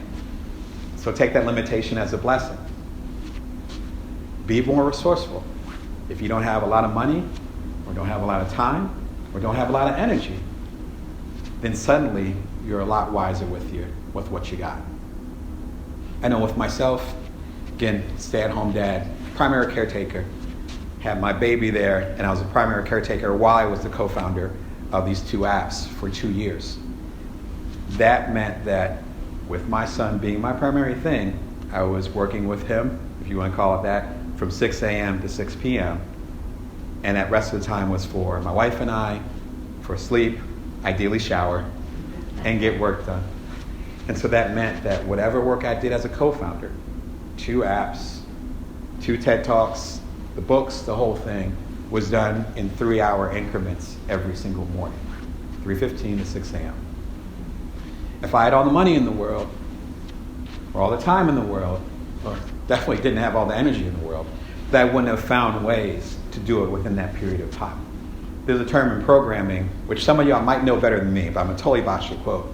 But the idea that you're going to take up as much memory as you're given. I'd say the same thing with time. I'd say the same thing with money, right? It has to do with how you look at it versus how much you actually have.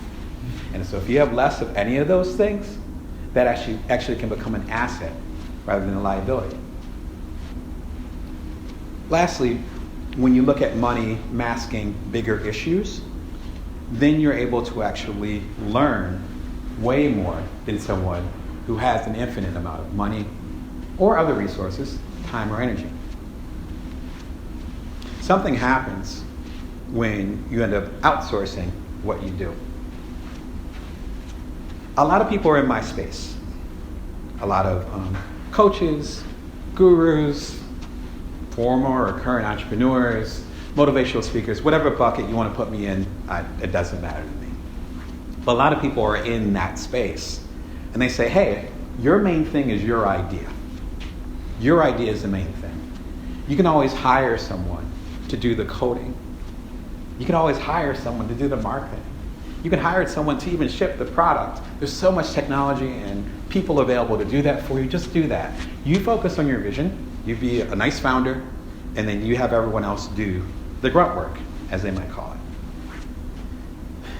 I'm of a different philosophy, because if you don't actually get your hands dirty, then you're not going to get the entire experience. And I don't mean you as far as growing as an individual, which is part of it, but more you actually serving your customers. As I talked about in a previous session, our policy, and particularly my policy as a co-founder of Cuddler, was to respond to every single email. We had 250,000 users. About 1% of them would email every day.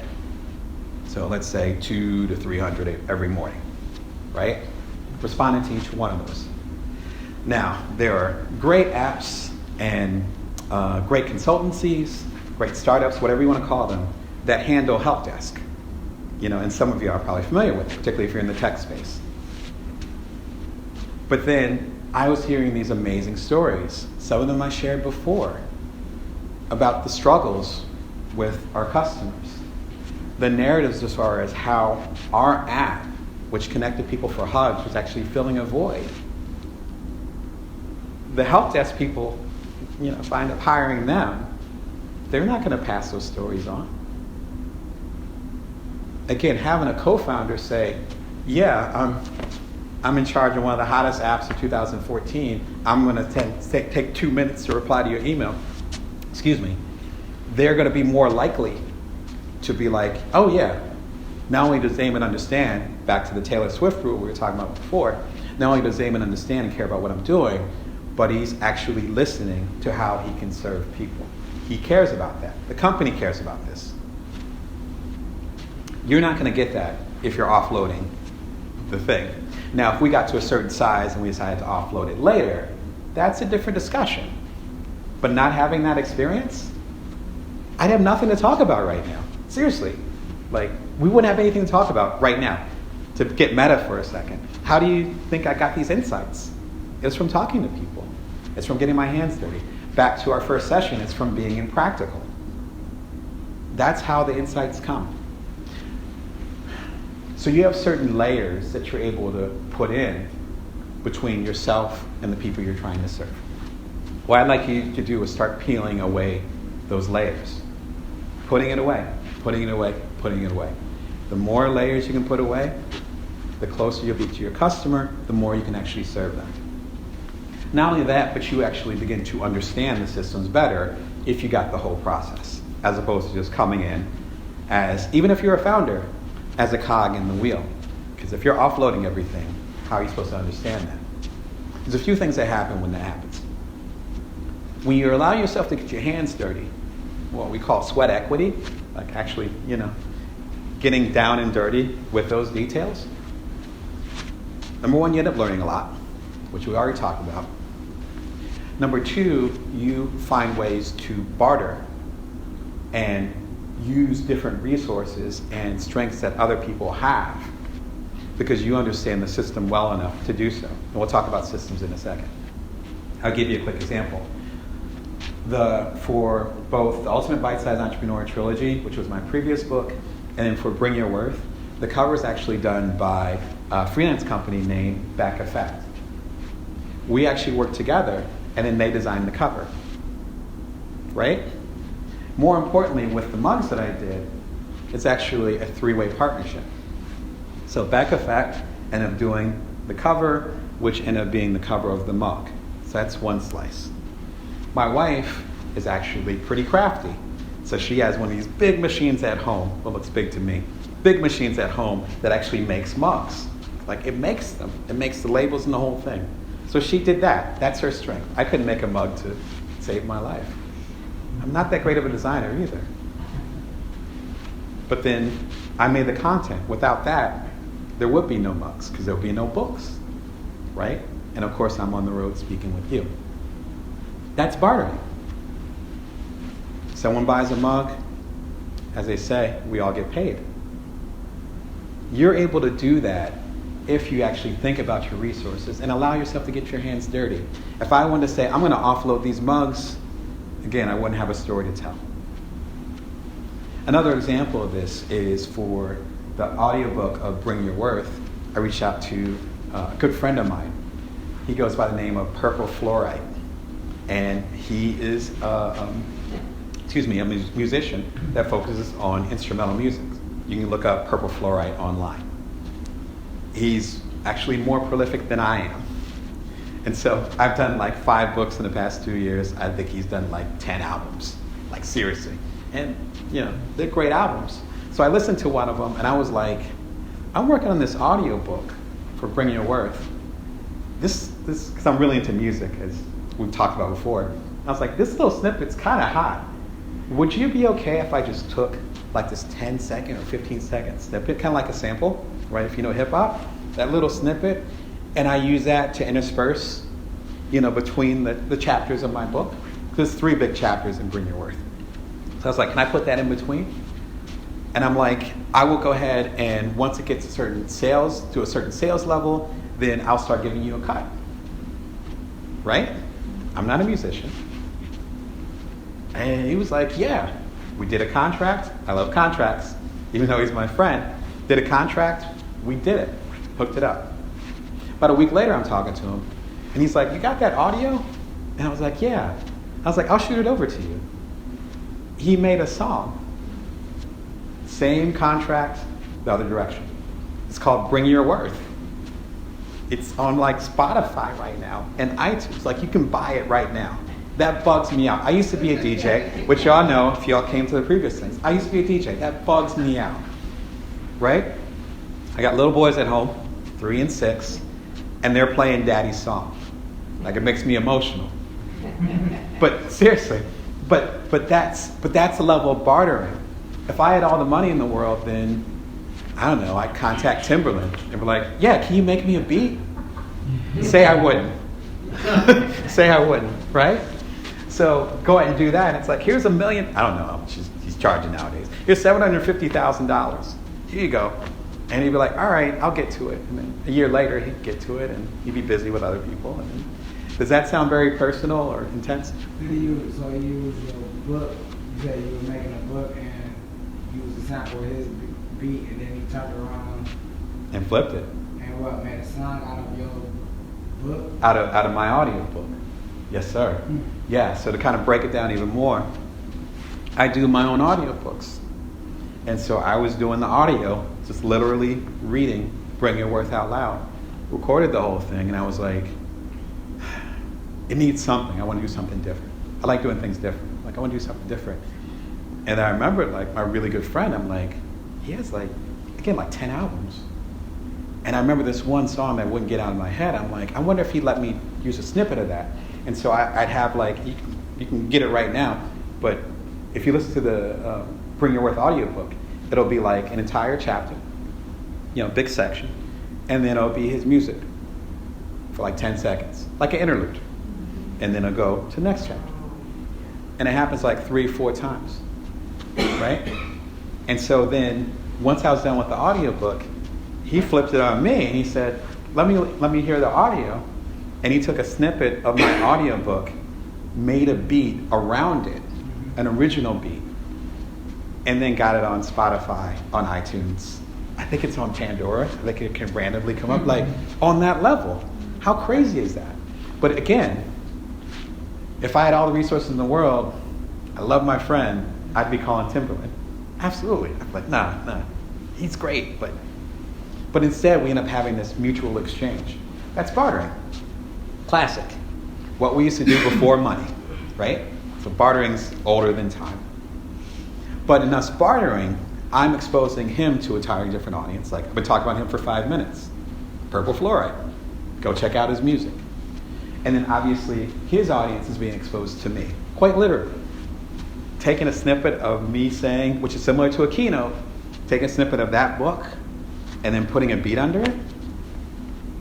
That's amazing. But that wouldn't have happened if we weren't being realistic about the resources that we had and finding creative ways to work together. That's one of the benefits if you have a limited resource. Again, energy, time, focus, or money. Suddenly you get a little bit more creative. Back to the Wright brothers, right?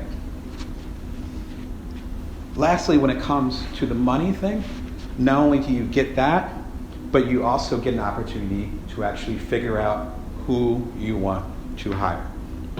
This falls into the scaling thing. So let's say that tomorrow,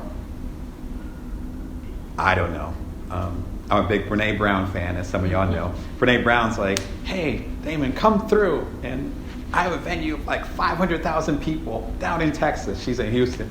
See, I know where she's at. She's down in Houston. She's like, come down. It's 500,000 people. Come through. And I'm like, oh, okay. Okay, well, I'm going to need to make more books. And I'm going to need to do this and that and the third. But I also, if I needed an assistant, or if I was suddenly at a different level, and I'm like, I need other people to do this. I need to pass this on. I can't book my own stuff because now I'm on stage with Brene Brown. I can't print off the books because I'm on the road. Right? Then how would I know whom to hire? How would I know that? Again, be ready before you have to get ready, right? How would I know that? Well, I know what it takes to publish a book. This is my 23rd and 24th book.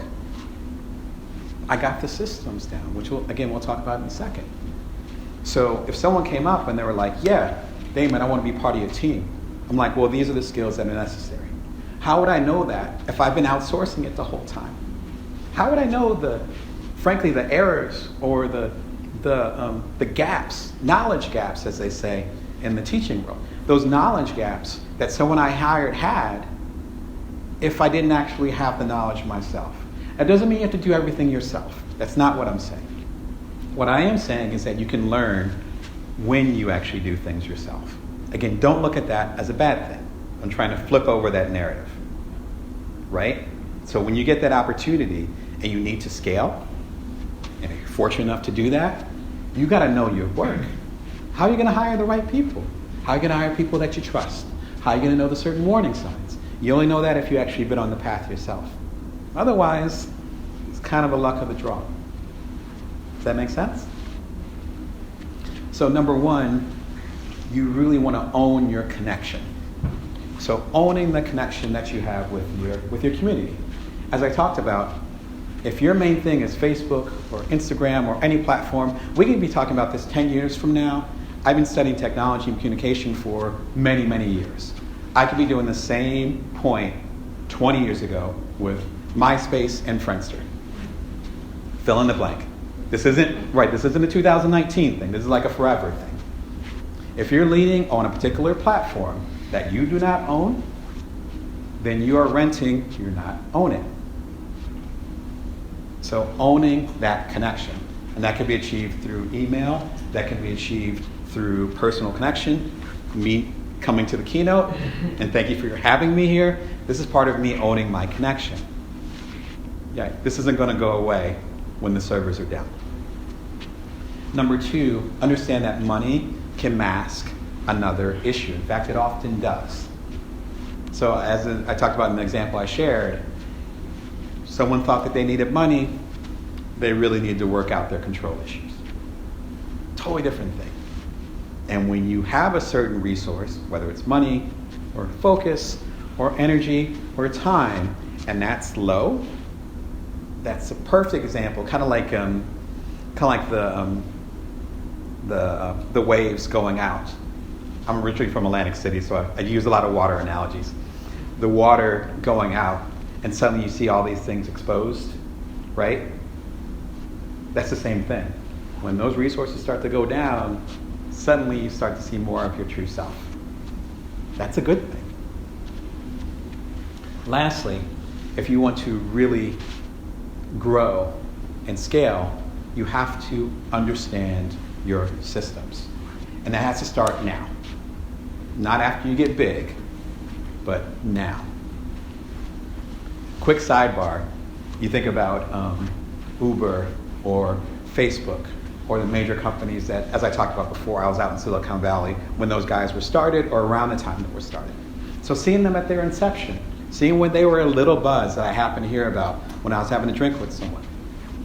At that period of time, they were convinced that they didn't need HR departments, human resources. So their hiring practices, whom they hire, sexual harassment complaints, things like that. No, we're a startup. We're cool. It's okay. It's okay. Don't worry about that. That's for the IBMs, right? That's for the Microsoft. That's for the baby boomers and older stuff. We're new. We're too aware of ourselves to have issues like that. And we're too fair-minded. Now, as we talked about during one of the Q&As, now they're calling up the HR departments. Now they're calling up the consultants. Some of them I know, HR consultants, and they're like, we need diversity. How can we get that? Well, you're worth $100 billion.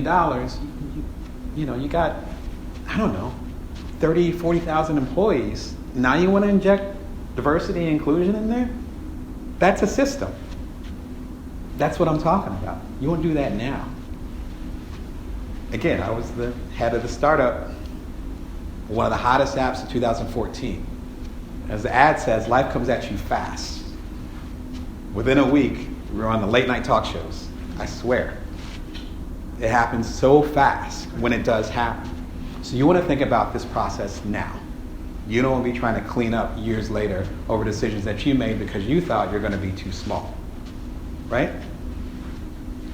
The first thing about that is to figure out exactly what you want to focus on. What do you want to focus on? For instance, when I say Amazon Prime, what's the first thing that comes to mind? Does anyone want to shout something out? Done. There you go. Right. You don't think about the movies. They got a ton of movies. Yeah. Right? What? I did. Oh, okay. All right. I thought about streaming. See, there you go. See, I stand corrected. Yeah. But they have a ton of movies, a ton of music. They compete with Apple now. They have a pretty, like you said, they have a pretty hot streaming platform. But the average person, though, 2-day shipping. 1 day if you're quick. 1 day if you're quick. Right? They've invested tens of billions of dollars. No hyperbole, for real. You can look it up. Tens of billions of dollars building their infrastructure. I mean, to the point now where, I believe it was early this year, they told FedEx, no, we don't need you anymore, you're good. We're not going to renew our contract. Because we got our own systems, we got our own trucks, we got contractors and stuff. We got robots that are running around delivering packages. We don't need you, thank you. They are their own DHL. They are their own postal service. Now it's worldwide. Like, that's Bezos' vision. So what about if you have an issue with a package and you need to talk to someone? I can't speak about your experiences individually. I know with me, when I want to talk to someone at Amazon, I have to go through several different pages, probably a FAQ, that's saying, are you sure you want to talk to someone? Right? You might want to figure it out yourself. Are you confused? You might want to go to this page, go to that page. Look, there's a lot of people that are asking that same question. Why don't you go look at this forum? Go over here. It's like a maze. It's Byzantine, as they used to say back in the day. Right? You finally get someone on the phone, and they're perfectly pleasant. But it took like an hour to get someone on the phone. That's been the standard. I've been on Amazon for 15, 20 years. It's always been like that. So customer service is not their priority. Their priority is speed. Speed is their focus. You see that? So their system is based on speed. Everything they do is based on speed. I admire that. They didn't say, come to Amazon, you'll stay for the customer service. They're like, no. If little Timmy wants something, you'll have it by the next day. That's kind of high, right? You want this? We'll get it to you soon. In fact, sometimes we'll even get it to you the same day. That's their promise. So what are you promising to the people that you're serving? That's how you grow. Fulfilling that promise every single day. I fulfill the promise that every Wednesday someone's going to get a newsletter from me. That's part of my promise. I was tired last night. I still got the newsletter done. It was there 5:55 a.m. for everybody. You got to show up. Your system facilitates you showing up. If you compare that to, say, Zappos, which some of you are probably familiar with, it's like Zapatos, which means shoes. Zappos is known for their customer service. There's a story that's been going around for many, many years. I actually met the founder of Zappos, and I did not ask him if it was true. I regret it, but the story goes like this. There was a customer who was having issues with their shoes, because all they did was shoes. That's it, shoes, shoes, shoes. They were having an issue, and so they were on the line. They were on the line for a little while, because shoes got lost, maybe it was a big order, maybe it was a wedding, they needed a bunch of shoes. The customer says, wow, I'm getting hungry, so I might have to get off the phone soon. And the rep, from what I understand, doesn't say anything. 25 minutes later, there's a knock at the door. And the customer's like, hold on, I'll be right back. Checks the door. It's a pizza. And it's like, I didn't order a pizza. And it's like, no, it's taken care of. This is your pizza. Right? Gets back on the phone. It's like, yeah, that's a pizza I ordered for you. That's pepperoni. I hope you're okay with that. And they get back on the phone and they work out the shoe issue. That's customer service, right? I'm never going to do that. But that's customer service. I respect that immensely. However, if you read it's another decent book called Delivering Happiness by Tony Hsieh, who's, again, the founder that I met several years ago at a TED conference. He talks about that process where for a long time they weren't profitable. Customer service is expensive. Again, back to the impractical. Do you think it was impractical for them to stay on the phone with this person for 2 hours over a pair of shoes or a few dozen shoes? It could have been 1 million shoes. Spending an hour with them and then getting them pizza? That's not practical. But they're known for their customer service. Their system is built in there. To give you some insight, if you work with a normal, big, large organization or company, with their customer service, they're going to say, hey, it's almost like a metric. You need to hit these many customers. We have these many calls coming in. So you need to make these many calls. And so if a customer is taking too long, you have to wrap it up because you need to hit your numbers. That's the conversations that are happening in most cultures, right? That's why, again, you contact your cable company and it feels kind of remote. That's because they have their numbers that they have to hit to be profitable and or sustain their business. Zappos threw that away. They said, if you need to be with a customer for 2 minutes or 5 hours, doesn't matter. Because customer service is our thing. Customer service is our focus. Customer service is what or how we build our system. So before you even get into that mindset of saying, I want to scale, I want to be bigger, I want to do all these things, you have to figure out what that system is. But the only way you can figure that out is figuring out what you want to focus on. Amazon ended up acquiring Zappos it's one of the first $1 billion acquisitions about 10 years ago, I think. I don't think it was a coincidence because Amazon knew that their focus was not customer service. So you want to figure out what you want to focus on. The second thing is that you actually want to figure out what you're willing to let go of. In an earlier session, we talked about being comfortable with people saying no. Accepting that you're not for everyone. If you're for everyone, then you're the equivalent of McDonald's. Unless you're, under 16 years old, you're not going to be like, oh my gosh, I'm going to go to McDonald's, I cannot wait. Because it hits a certain demographic, and once you get to a certain point, you realize that there's other food available out there.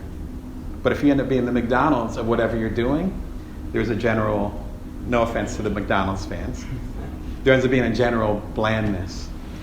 And you go to any McDonald's all around the world, and it'll be the exact same food, except for Japan, which is amazing. But ends up being pretty much the same food. That's on purpose. They didn't want to offend anybody. I encourage you to offend people. I encourage you to offend people. You're not going to be for everyone. Right? I talked about that in regards to my own business, as far as being a coach to everyone. No, I'm not a coach to everyone. I'm a coach to people who are side hustlers, solopreneurs, people who are trying to break new ground. People of color, people in the LGBTQ community, people who have been underestimated and or under-resourced. Those are the people that I'm supporting. I'm rooting for them. Everybody else is cool. It's just that's not my business. That's not whom I'm serving. That offends some people. That's okay. My systems are based around that, not around pleasing everyone. The last point, which is pretty simple, and it comes from an idea from James Clear, who has an interesting book called Atomic Habits, about making small incremental changes. I haven't read the book yet, but I've seen him interviewed several times. I've even mentioned him in my Inc. column, again at inkdamonbrown.com. So I've mentioned him a few times there. And he talks about making incremental changes, atomic. If you think about the atom, we're made of atoms, they're super, super tiny. So making tiny adjustments. I interpret this as finding out the 1% you can change so you can have a 10% difference. Finding out the 1% of your business that you can change so you can have a 10% result. Making things better. Super simple example. I do a lot of coaching. I charge a few $100s an hour to start. Someone's interested in my coaching.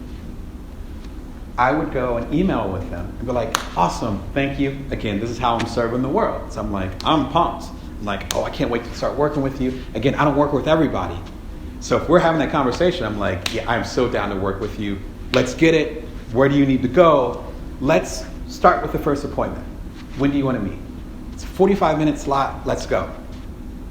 All right, well, how about Thursday? Okay, well, Thursday's okay, but it'll have to be at night. All right, well, I got my kids going on doing this and that, so how about Friday? Well, I don't know about Friday, but is Saturday good? I don't know about Saturday. Emails. I know some of y'all have been there. Emails on emails. The emails have emails. It just keeps going. I mentioned my rate, and I mentioned the 45 minutes that I spend with a client, because that's the amount of time I spent with those emails. Half an hour. No lie. And I'm a fast writer. So I've wasted literally hundreds of dollars just trying to set up an appointment with them. I found out about a website called Calendly. It's calendly.com. Not an endorsement, just what I use. And I can put my calendar in there. It syncs with my main calendar because I have a family calendar, personal calendar, business calendar, other calendars, and they're all on top of each other. And in there it says, Damon's available for these slots. Someone wants me to coach them or work together. I'm like, cool, here's the link. And then that's it. That's not even 10% improvement. I'm talking like 75%. I literally sleep better at night because I'm not afraid that I'm going to get an email and then try to figure things out and all that, and I'm missing something. I get a little notification. It says, hey, so-and-so is in this slot. I'm like, cool. And I'll shoot them an email and be like, yeah, sounds like you signed up. Thank you. All right, I'll see you on Tuesday. Simple. But then that also allows me to focus on what I like, right? My focus is presence. That's why, again, I used to live in Sylvania. Now I live in Las Vegas. I flew all the way here to talk to y'all. That's my system. If this was not a priority, I would have did a Skype or something. Sent a video message. I did a webinar. Why would I be all the way over here? This is part of my system. Ditto with Square, which is something that I use. I actually have it up here, a meta moment. But that's something that I end up using to have people buy my services wherever I am. So I started using Square many, many years ago. Again, I was in Silicon Valley around the time they were started by Jack Dorsey, who's now the CEO of Twitter, and also still the CEO of Square. Whole different discussion. Anyway, he started to do this thing where there's a little square, and it has a slot in it. You stick it in your cell phone, and you can slide a credit card in there. Game changing. Again, I'm self-published at this point. So, as you can tell, I like to talk a lot. And I also like to hear people's stories and how I might be able to help them get to the next level, how I can help serve them. And so, literally, I've been in the airport, and I'm talking with somebody, and they're like, that Ultimate Bite-Sized Entrepreneur, that sounds kind of hot. Do you have a copy on you? You know I got a copy on me. It's like, yeah. Let me check. Yes, I do. Right? It's like, how much is it? It's like, well, it's $30. okay.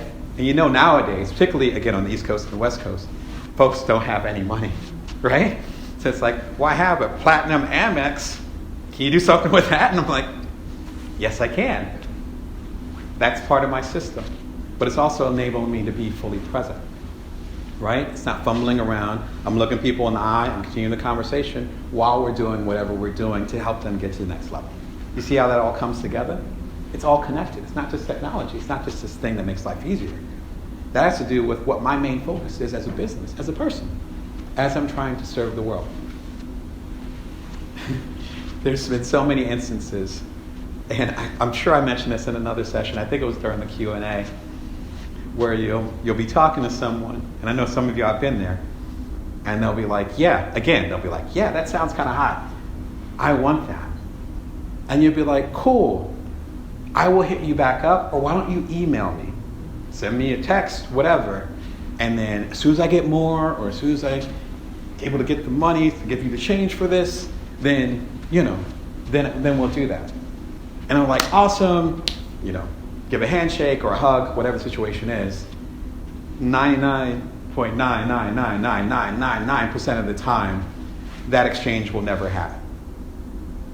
They won't email me, or they won't text me, or it'll be on my end and I'll forget about it. It happens. So then that connection is lost.